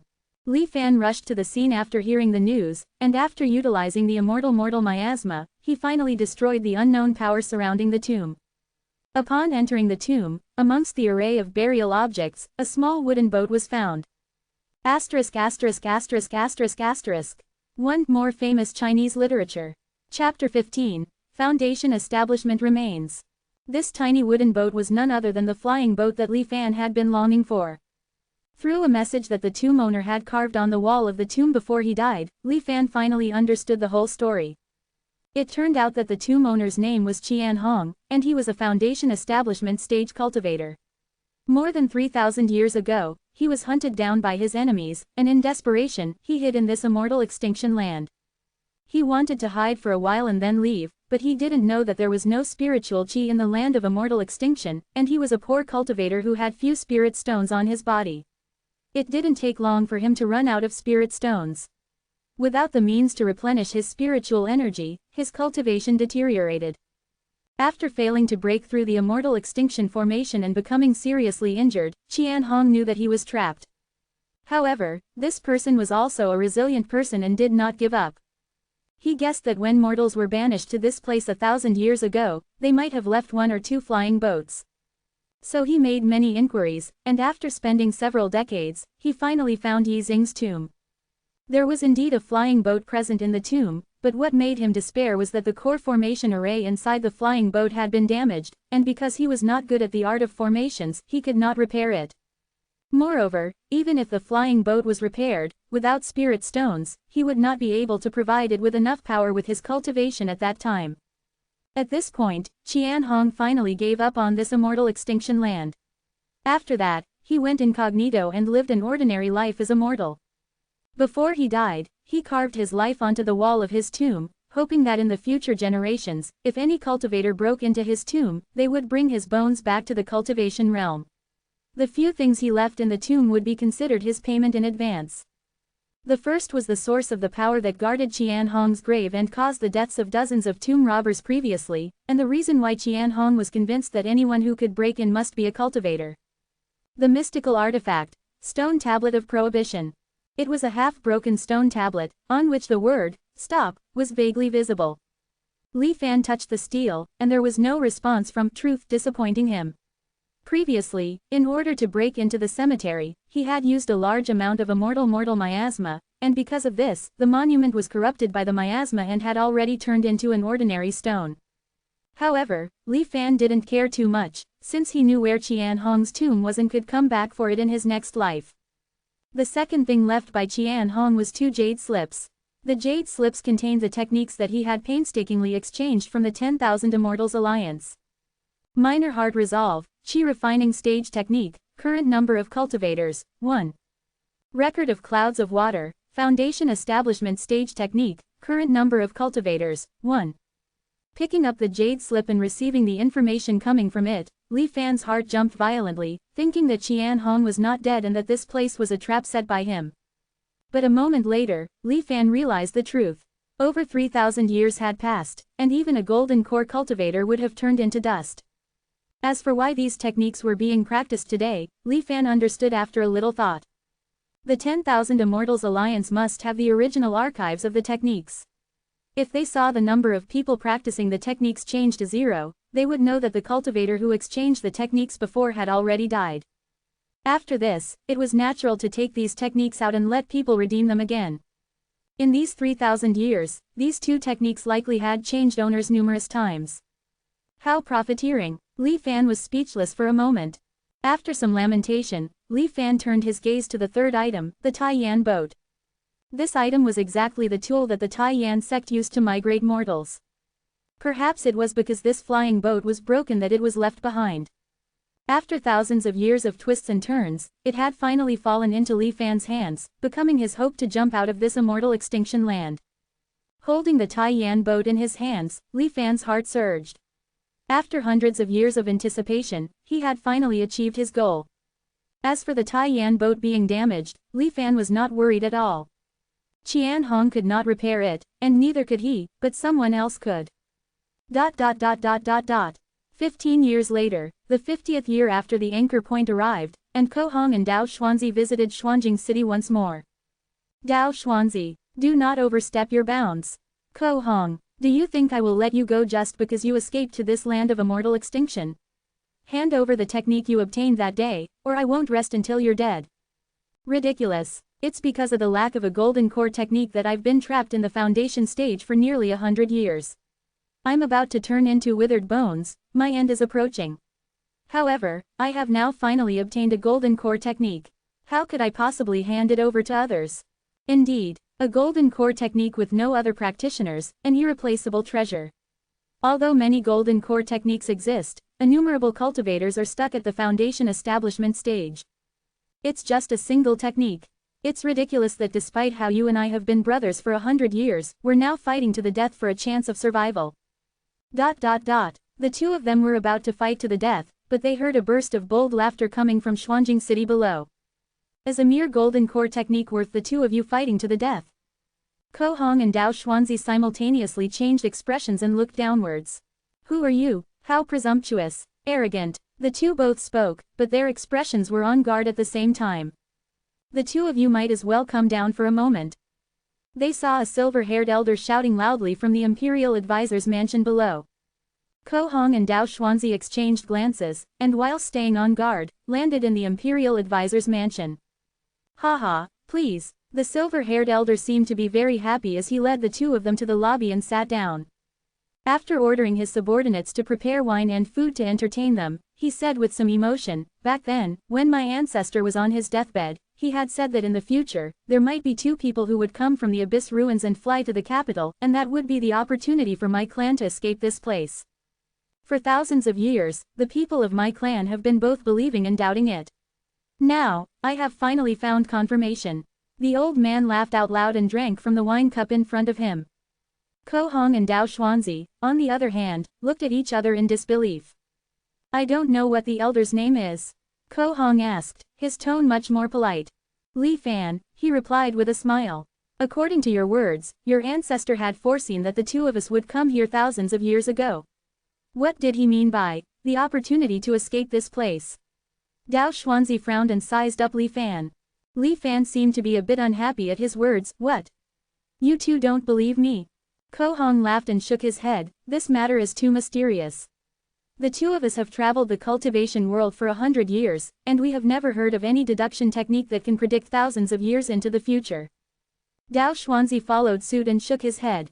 Li Fan straightened up, looked disdainfully with his head held high, and asked, I wonder if the two of you have ever heard of the Taiyan sect. Ko Hong and Dao Xuanzi looked at each other with some shock. Could it be that this was the sect that was famous for its art of deduction in ancient times? Li Fan secretly breathed a sigh of relief and nodded his head lightly. My ancestor was a member of the Taiyan sect. Chapter 16. Grasping Immortals within Onia's palm. Li Fan's eyes narrowed slightly as he gazed into the distance with a nostalgic expression. In the beginning, when my ancestor entered the Taiyan sect, he did not like to cultivate and was instead obsessed with the art of deduction and calculation. Originally, this wouldn't have been a problem, but who would have thought that the world would go through great turmoil, and mortals had to be migrated. With my ancestor's chi refinement cultivation, he would not be forced to migrate. However, my ancestor's worldly affairs were not yet settled, and seeing the panic spreading among his family, he took responsibility for the migration of mortals. After that, he stayed here with my family. Li Fan spoke eloquently with great emotion. Ko Hong and Dao Xuanzi both nodded slowly, finding that Li Fan's words seemed to align with the legends they had heard before. Ko Hong even wondered, the Tai Yan sect still existed during the Great Migration era. I heard earlier that all the ancient sects were destroyed in the previous upheaval of the world. Li Fan was first stunned, then shook his head, it's just a rumor. Although after the Great Catastrophe, immortal laws couldn't be practiced together, the Tai Yan sect had as many techniques as there were stars. Distributing one technique to each person was not a difficult task. At first, the sect suffered a small loss, but it was far from being destroyed. Li Fan's words were filled with pride, especially with the claim that the Tai Yan sect had as many techniques as there were stars. His words left Ko Hong and Dao Xuanzi in awe. Immediately after, Li Fan suddenly asked, judging from your words, it seems that the Tai Yan sect has not been active for a long time in the main world. Dao Xuanzi shook his head, not only the Tai Yan sect, but even the Tai Shang sect, Da Dao sect, the Heavenly Sword sect, and all the rest of these ancient sects are nowhere to be found today. Li Fan smiled and said to himself, the path of immortality is truly difficult. As my ancestor said, the sects have chosen to hide from the world to avoid calamity. Dao Xuanzi and Ko Hong glanced at each other and privately transmitted their voices. I had my doubts about the extinction of the ancient sects previously. On further thought, it is increasingly suspicious. With how deep the foundations of the ancient sects were, how could they disappear in a matter of moments? It's no wonder that they would choose to stay hidden. If the news that these sects still existed were to spread out, even if they were strong, I'm afraid that numerous challengers would arrive. The two of them exchanged several sentences in a matter of moments, and then Dao Xuanzi questioned, I wonder what you stopped the two of us for. Li Fan sighed, this place hasn't had any cultivators set foot in it for thousands of years. When I saw you two today, I knew that you were the people my ancestor predicted before he died, and that the opportunity for my clan to escape had come. When I saw you were going to fight to the death over a golden core technique, I hastened to speak out to dissuade you. Dao Xuanzi said frankly, I apologize for the misunderstanding. However, you may not know that cultivation techniques are hard to come by in the outside world, and it is common to fight over one. Li Fan shook his head repeatedly, is it really worth it to fight to the death over such matters? Dao Xuanzi asked tentatively, listening to your words, it seems that. Exactly. My ancestor passed down a technique before his death which directly leads to the Golden Core realm. Li Fan proudly said. Dao Xuanzi took a deep breath, I wonder what you are asking for. Ko Hong was even more delighted, great. If you, Dao Xuanzi, can obtain this technique, we brothers will not need to fight anymore. My ancestor's lifelong wish was to be able to return to the world of cultivation and reunite with the Tai Yan sect. Before he died, in addition to this Golden Core technique, he also passed down an artifact called the Tai Yan boat.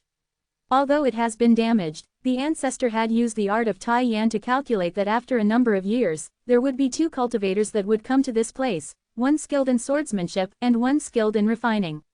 They would help future descendants repair the Tai Yan boat and escape from this place. Li Fan sipped his wine and said slowly. Ko Hong and Dao Xuanzi were both astonished. My brother, Ko Hong, is intoxicated with the way of refining, while my specialty is precisely swordplay. This art of Tai Yan is truly incredible. Dao Xuanzi was shocked beyond words, and it took a long time before he came back to his senses. To have such inexplicable might with only a qi refining stage cultivation is unimaginable. Ko Hong was also stunned. Li Fan smiled, and after a moment, he added, words alone are not enough. I would like to invite Dao Xuanzi to take a look at my ancestor's cultivation technique. Dao Xuanzi was pleased and he got up to follow. Seeing that Ko Hong also wanted to follow over, he immediately became a bit wary. Brother, you have already obtained a golden core technique, so why would you be interested in another? Ko Hong awkwardly responded, all right, I won't go over. Dao Xuanzi snorted coldly and caught up with Li Fan. Seeing that Ko Hong did not follow him as expected, Li Fan finally sighed in relief, knowing that this lifetime's plot was already half successful. He led Dao Xuanzi down to the underground secret room of the Imperial Advisor's mansion. Dao Xuanzi was about to enter the secret room when he suddenly felt a bone-chilling sensation, causing him to halt. After carefully scanning the surroundings with divine sense, he said in shock, Immortal miasma. Along every side of the chamber ran mechanisms filled with immortal miasma. Its thick presence made Dao Xuanzi's heart tremble with fear. Li Fan laughed, one must always be cautious. For mortals like us, we can only act in such a way in order to guard the family's greatest treasure. Dao Xuanzi managed a strained smile but refused to take a step forward. Instead, he retreated a half step. Li Fan did not say anything and walked into the secret room. From a box, he took out a jade slip. He didn't leave the secret room and only held it up so that Dao Xuanzi could see it. This jade slip was none other than the Jade Cosmos Thousand Variations Sutra that he had obtained from Ko Hong in his previous life. That's right, Li Fan was gambling. According to Ko Hong's description in his previous life, Dao Xuanzi had never seen the true form of this technique. Li Fan used it as bait, hoping that both Dao Xuanzi and Ko Hong would help him repair the Taiyan boat. And if his gamble was incorrect, several suicide soldiers had long been arranged within the Imperial Advisor's mansion. Even if they were defeated, Li Fan just had to change his approach in the next life.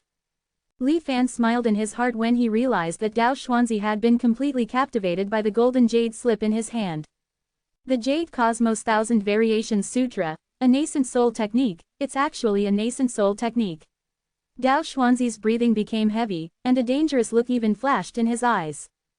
However, Li Fan's smiling appearance and the faint sense of crisis coming from the immortal mortal miasma made Dao Xuanzi instantly sober up. Well, is what my ancestor said true? Li Fan asked with a smile. Earlier, in front of your brother Ko Hong, I only said that my ancestor had passed down a golden core technique to prevent any malicious intentions. Your cautiousness is admirable. Dao Xuanzi looked deeply impressed.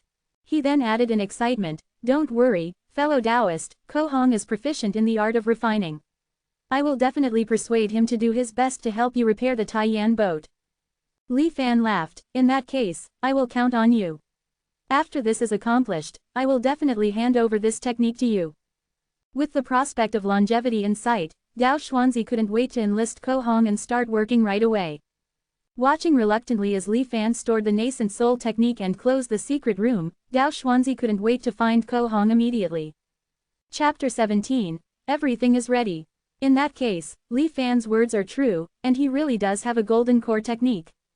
In the Imperial Advisor's mansion, Ko Hong and Dao Xuanzi transmitted their voices to each other. That's right, I saw it with my own eyes. Dao Xuanzi nodded. Can we take it by force?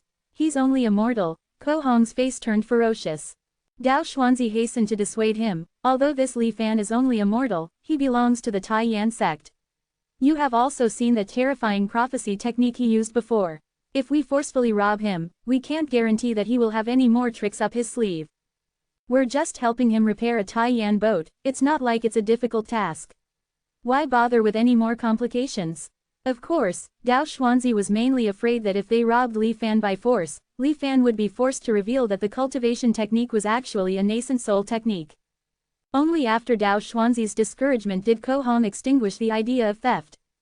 The two of them secretly discussed the distribution of benefits for a while before finally agreeing to help repair the Taiyan boat.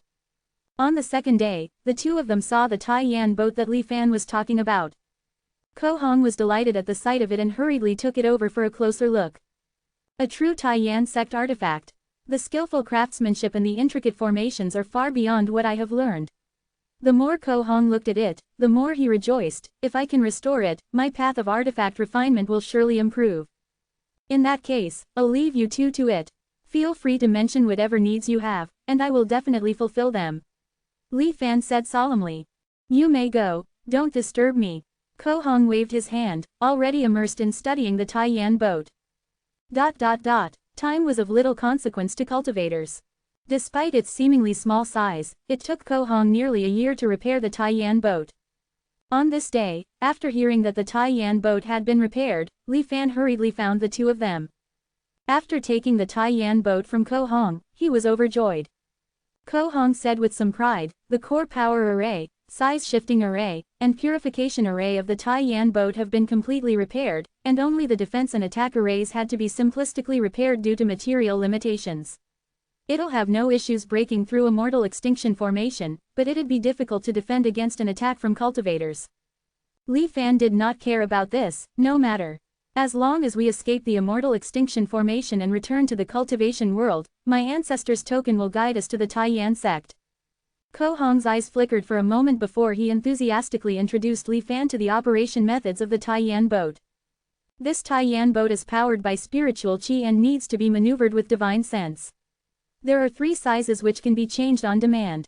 The smallest is only 10 meters long and 2 or 3 meters wide and can carry about 10 people. The medium size is 100 meters long and can carry hundreds of people. And when it is brought to its maximum, it is 1,000 meters long and can carry tens of thousands of people. The 2 of us don't have many spirit stone reserves, but the ones I've inserted as fuel will be enough for you to leave here in the second form.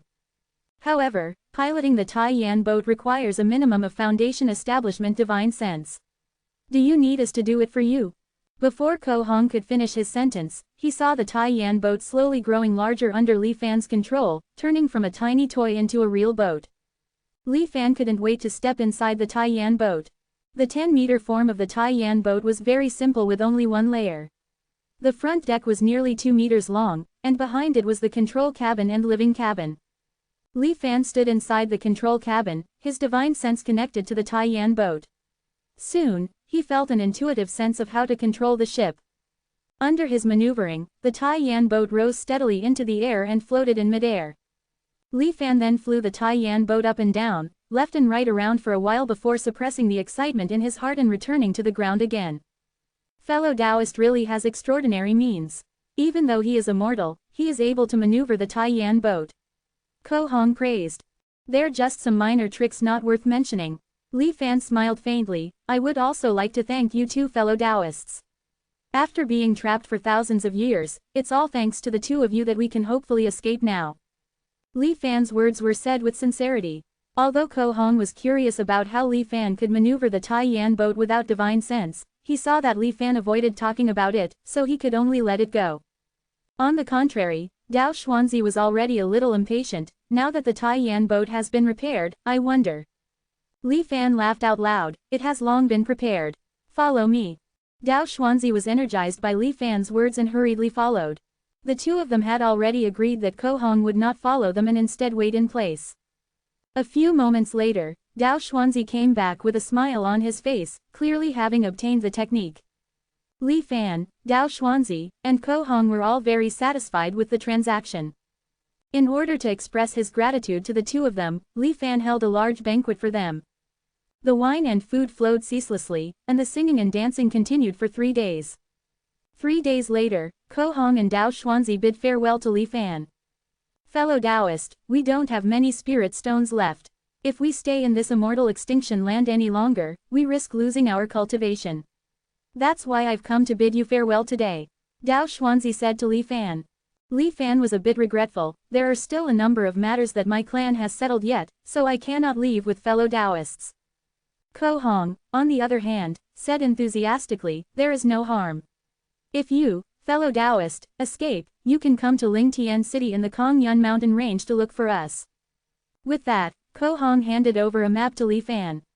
This is a map of the area near the exit of the Immortal Extinction Formation that I drew from memory at the request of fellow Taoist.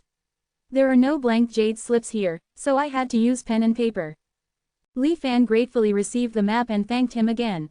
After that, the 3 of them exchanged pleasantries, and Ko Hong and Dao Xuanzi finally turned into 2 streams of light and left. After dismissing the crowd, Li Fan came to the underground chamber alone. Placing the map and the Taiyan boat together, Li Fan's heart was suddenly flooded with innumerable emotions. 6 lifetimes of reincarnation, more than 300 years of painstaking planning, had finally come to fruition at this moment. These 2 items were the key to escaping this immortal extinction land and journeying towards immortality. Ruins Abyss. Ko Hong and Dao Xuanzi stood in the air, looking back in the direction of Xuanjing City.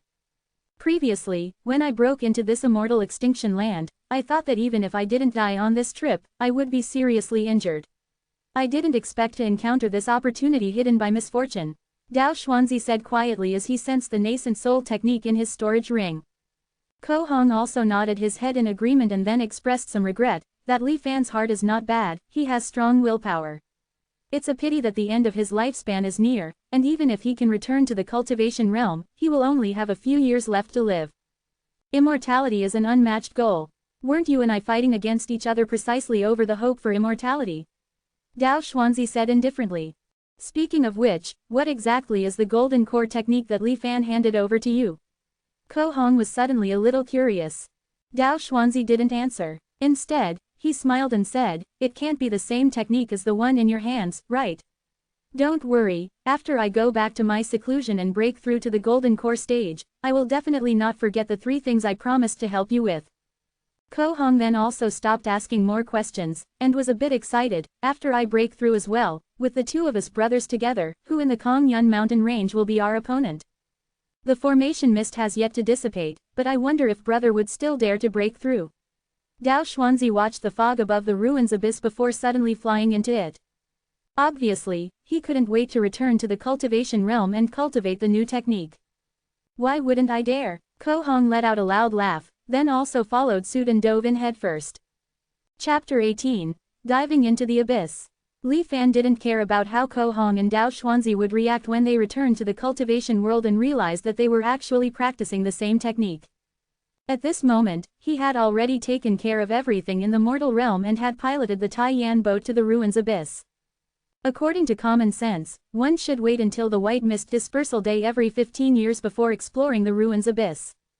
However, Li Fan was already 71 years old, and he would have to wait another 14 years until the next clearing of the white mist. By that time, he would be 85 years old and would be at the end of his life. It would be hard for him to even walk at that point, not to mention piloting the Taiyan boat. It would therefore be better to explore the Immortal extinction formation earlier.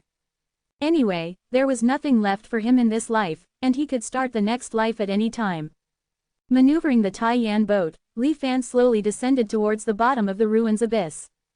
Without any divine sense to probe the path ahead, he could only use his sight to navigate. The thick fog shrouded everything, creating an extremely surreal sensation. The surroundings were also extremely silent, and only the sound of his own breathing could be heard. With his attention highly focused, he continued to fly downwards. Suddenly, as if he had collided with something, the body of the Taiyan boat began to shake violently. Li Fan instantly tensed up. It was as if a huge invisible force was pressing down against him, and a metallic grinding sound came from outside the Taiyan boat.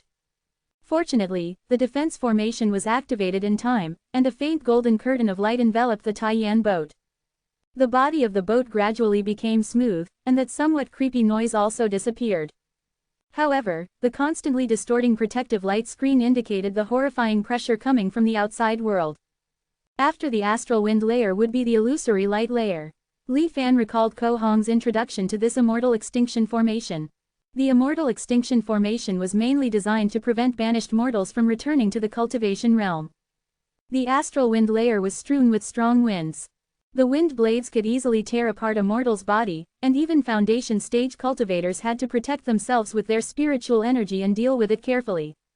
Below the astral wind layer was the illusory light layer.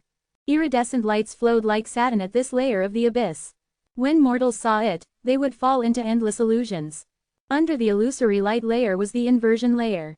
Upon entering this layer, one would feel that the heavens and earth would reverse, leaving them unable to distinguish between up and down or left and right. In addition, the surrounding area was shrouded by fog. Mortals with no divine sense to recognize the direction would certainly get lost. After the inversion layer was the flowing fire layer. Tens of thousands of flying stars and streams of fire flew at high speeds in this layer of space without any regularity, smashing everything in front of them to smithereens. There was also the thick white fog as cover, making it difficult to predict attacks. Below the flowing fire layer was the arcane ice layer. Starting from this layer, the fog gradually thinned out. There was nothing in the arcane ice layer besides an extremely low temperature. If there was no means of protection, one would be frozen into ice as soon as they entered. Below the arcane ice layer was the thunderstorm layer. 10,000 thunderbolts emanating a destructive aura roared momentarily in this layer of the abyss. Finally, there was an empty space that was several times more expansive than the previous 6 layers combined. According to Ko Hong, there was no danger in this layer, and it was just an eerie pitch-black area. After passing through the final layer, one would be able to leave the Immortal extinction formation and enter the cultivation world. Li Fan carefully controlled the Taiyan boat and spent half an hour before finally crossing the astral wind layer. As soon as he entered the illusory light layer, Li Fan was caught in a heavy illusion by the illumination of the flowing lights that overwhelmed his eyes. In the illusion, he had successfully escaped the Immortal extinction formation, and after arriving at the cultivation world, he coincidentally obtained a rare cultivation technique in a fortuitous encounter. In only 100 years, he was able to cultivate into the Golden Core realm. After that, his cultivation journey was smooth. After 1,000 years, he was able to achieve the realm of Tao Ascension. In the world of cultivation, Li Fan started as the lowest-ranking immortal official and eventually became an immortal emperor who dominated the immortal world. Afterwards, Li Fan broke through the spatial barrier of the immortal realm and ascended to the divine realm. He started out as a miner in the divine realm, and after 10,000 years, Li Fan became a god king, becoming the most powerful existence in the divine realm. After that, Li Fan cultivated for thousands of years and ascended to the supreme god realm, becoming a low-level gatekeeper. And again, he painstakingly started from scratch. Such was the nested reality that Li Fan experienced countless times. Finally, the illusion collapsed. Li Fan came to his senses, and all of his previous experiences quickly faded from his mind like an ebbing tide, leaving only some shallow traces. A little speechless about his previous encounters in the illusion realm, Li Fan stabilized his mind and continued on. His brain suddenly felt dizzy, and Li Fan knew that he had come to the inversion layer at that moment. Surrounded by endless white mist, the Tai Yan boat was like a drop of water in the ocean, with no way to distinguish directions. Originally, he thought that his journey of exploring the formation in this lifetime would end here, but Li Fan was pleasantly surprised to find that a guidance system appeared in the Tai Yan boat, telling him where to go. Li Fan followed the guidance of the Tai Yan boat, and it didn't take long for him to leave the inversion layer. Next, having tasted the ease of the guidance system, Li Fan did not deliberately maneuver at all, and only provided the power for the Tai Yan boat to fly through this immortal extinction formation on its own. Flowing fire, arcane ice, thunderstorm layer. These places seemed vicious and dangerous, but the Tai Yan boat's unhurried flight always managed to narrowly avoid one destructive crisis after another. With little danger along the way, Li Fan arrived at the last layer, the void of darkness, very smoothly. Of course, this Tai Yan boat was specialized in migrating mortals 1,000 years ago. The Great Migration era lasted for hundreds of years, and this flying boat surely wouldn't have made only one trip. Judging from how broken it is, perhaps the migration work didn't stop for 100 years. It must be that the cultivator in charge of this matter felt that it was a laborious thing to personally maneuver every time, so he left an automation system inside this Tai Yan boat, allowing it to automatically pass through the immortal extinction array. Li Fan suddenly realized why his trip had gone so smoothly. The Tai Yan boat quietly moved forward through the total darkness.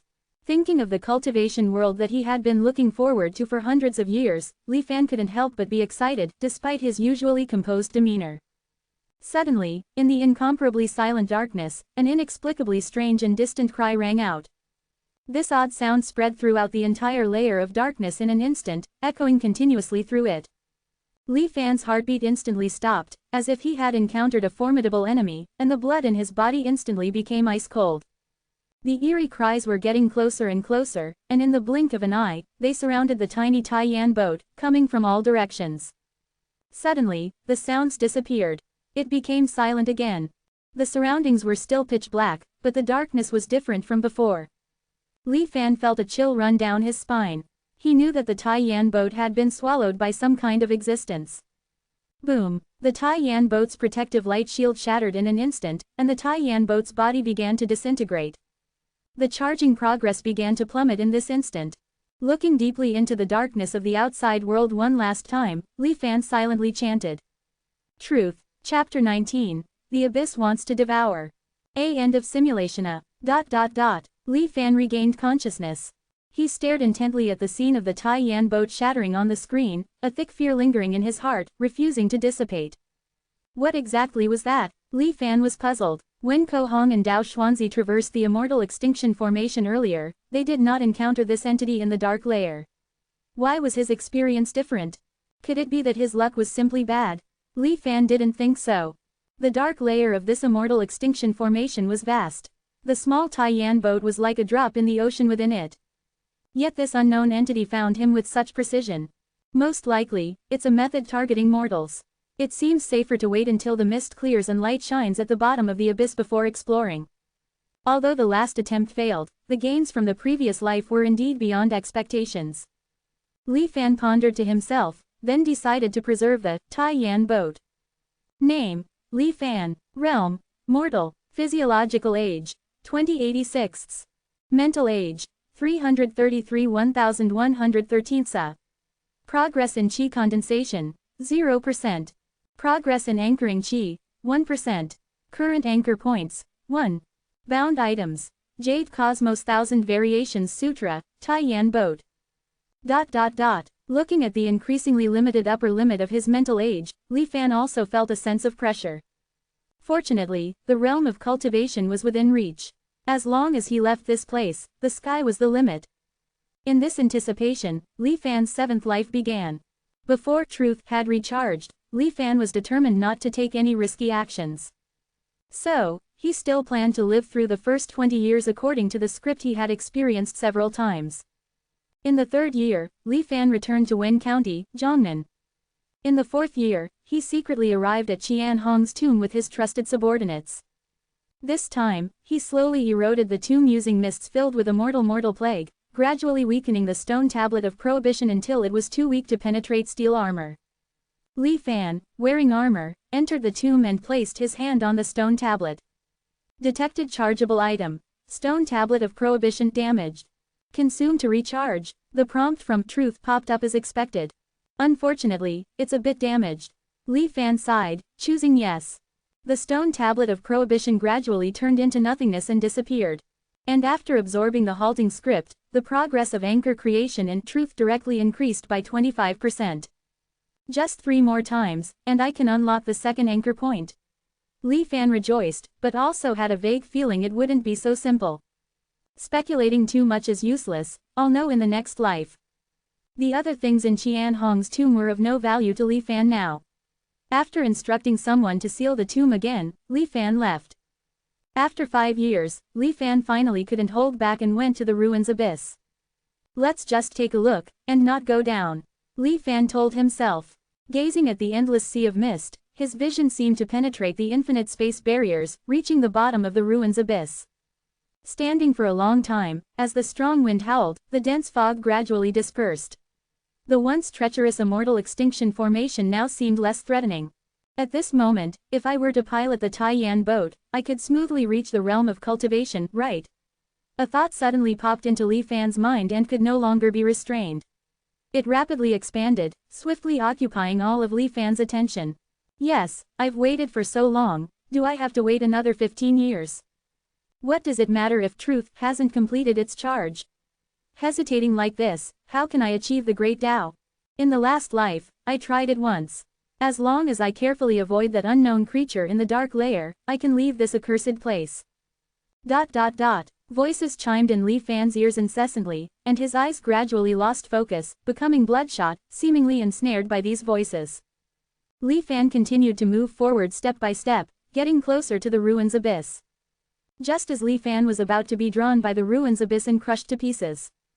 At the bottom of the ruins abyss, a burst of light suddenly erupted, breaking through the Immortal extinction formation and reflecting into Li Fan's eyes. The red, frenzied state was temporarily suppressed. The words, "The Immortal Tao is dead," suddenly appeared in Li Fan's vision.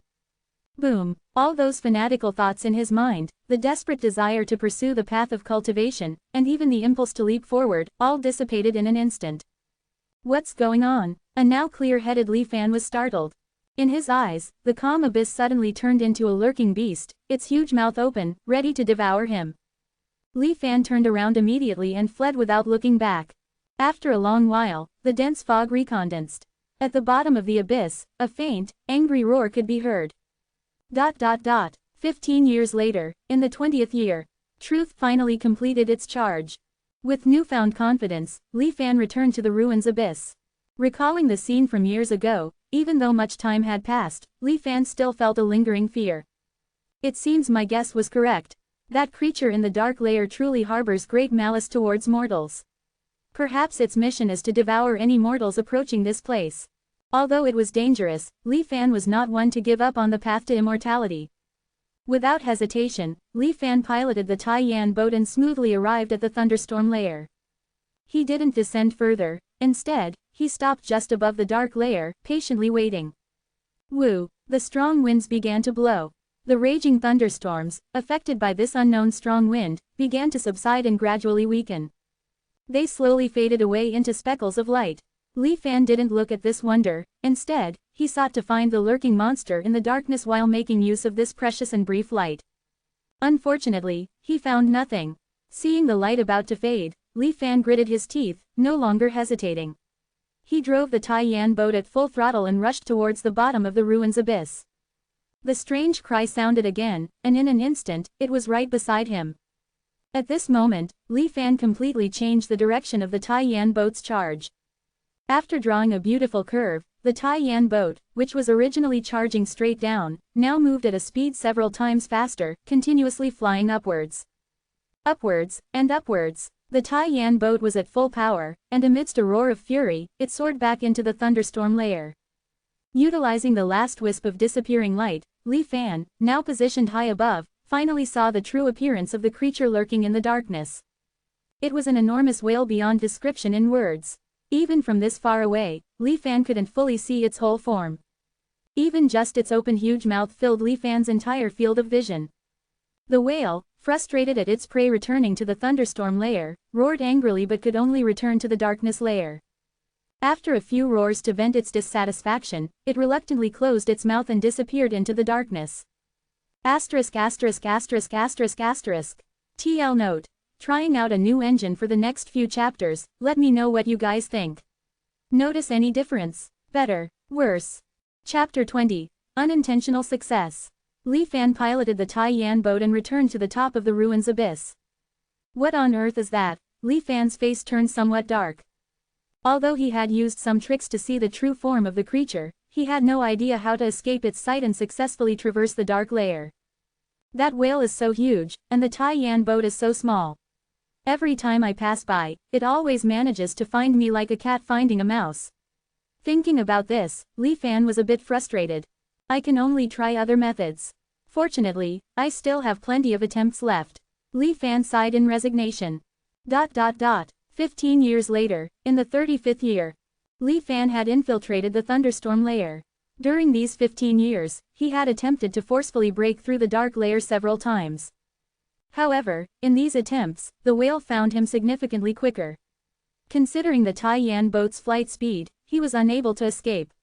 He could only return in a sorry state after struggling to evade the whale each time. On the day the white mist disperses, the whale seems to be delayed by something and takes a while to notice me. With this extra bit of time, perhaps I can fly to the bottom of the ruins abyss. This time, Li Fan decided to take a gamble, speeding through the dark layer before the whale could react. The strong wind picked up. The Taiyan boat was at full throttle, bursting at an astonishing speed. The illusory scenery grew closer and closer. He was about to arrive, but the terrifying roar of the whale resounded once again. And it was approaching swiftly. Only about a quarter of the distance left, not enough time. Li Fan made a judgment. He squinted, and a fierce determination was ignited within him. He decided not to fly to the bottom of the ruins abyss this time. Instead, he turned around and charged fiercely toward the direction from where the whale's roar came. Unfortunately, being fierce didn't help. Without a collision, Li Fan only felt darkness all around, knowing he had been swallowed by the whale again. Not again, Li Fan roared angrily. End of simulation. Li Fan sighed in frustration. Taking a long time to calm his emotions, this time Li Fan chose to accelerate the charging progress. Name: Li Fan. Realm: Mortal. Physical age: 2086. Mental age: 368. 1116. Mental age had reached its limit and would not increase further. Fortunately, I still have 748 years to spare. Li Fan could only console himself this way. The eighth life. After 4 years, Li Fan once again opened Qian Hong's tomb in this life. Detected chargeable item. Stone tablet of prohibition damaged. Consumed to recharge. Seeing Truth's prompt, Li Fan's mood finally improved a bit. At this moment, the charging progress for the anchored charge had reached 51%. At least I haven't come to this life in vain, Li Fan said somewhat self-deprecatingly. In the 5th year, the white mist dispersed. The charging progress for the virtual absorption was approaching 90%. However, if it wasn't 100%, it didn't make much difference for Li Fan. He could only choose to wait patiently. In the 20th year, Li Fan tried and failed. In the 35th year, Li Fan tried again, but still failed. However, these attempts were not completely in vain. At the very least, he became more proficient in controlling the Taiyan boat and began enduring longer under the whale's pursuit. In the 50th year, Li Fan didn't choose to forcefully break through the dark layer again. He had grown old, and his reactions and spirit had significantly declined. It was impossible for him to succeed. So he chose to meet two old friends and see if he could get any clues from them. On Li Fan's 70th birthday, Ko Hong and Dao Xuanzi arrived on time. Dao Xuanzi, do not overstep your bounds. Li Fan listened and suddenly felt a bit nostalgic. Using the lure of a golden core technique, he brought the two to the Imperial Advisor's mansion. After 3 rounds of drinks, Li Fan brought out a scroll. The painting seemed to have some age, describing a terrifying and huge whale hidden behind the darkness, only revealing its fierce mouth, ready to devour people. Have you two seen such a monster? Our ancestors said before his death that if we have a chance to escape this perilous place in the future, we need not worry about the rest. With our sect's Taiyan boat guarding us, we'll be safe. Only in the last layer, there is a lurking whale. We should be cautious, Li Fan asked. Such a fierce beast in that pitch-black vast space. Ko Hong looked at the painting and frowned slightly, showing disbelief. Why haven't I seen it? Could it be? Dao Xuanzi seemed to remember something. Oh, fellow Taoist friend seems to know about this beast.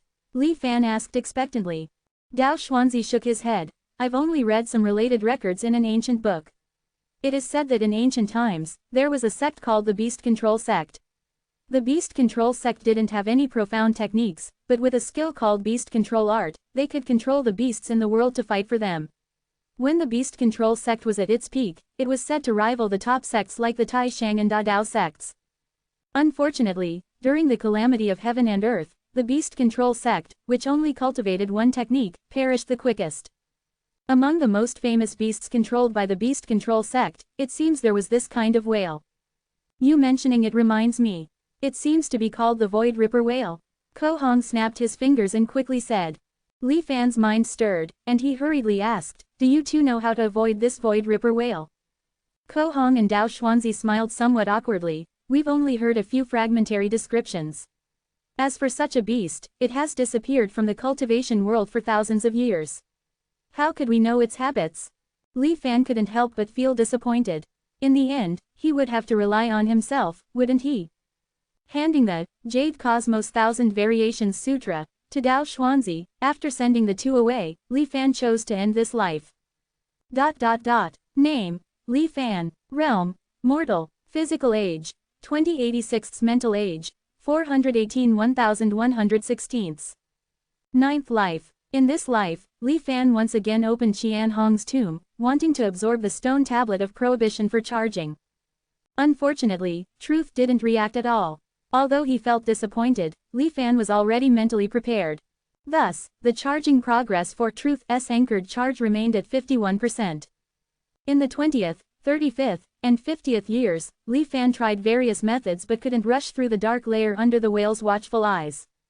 In the 65th year, Li Fan was already 85 years old, nearing the end of his life. This time, he didn't choose to end early because he didn't know how many attempts he would need to break through this obstacle. Having one more try was always better. Unfortunately, he was already too old this time, and his thinking had become slow, and his reactions sluggish. Unable to match wits with the whale anymore, Li Fan didn't force it. He completely gave up controlling the Taiyan boat and let it sway towards the bottom of the ruins abyss from the beginning. The nebula layer, illusion layer, inversion layer, flowing fire layer, arcane ice layer, thunderstorm layer, dark layer. Li Fan fell asleep in a daze. When he woke up, he was shocked to find that the Taiyan boat was almost reaching the bottom of the abyss.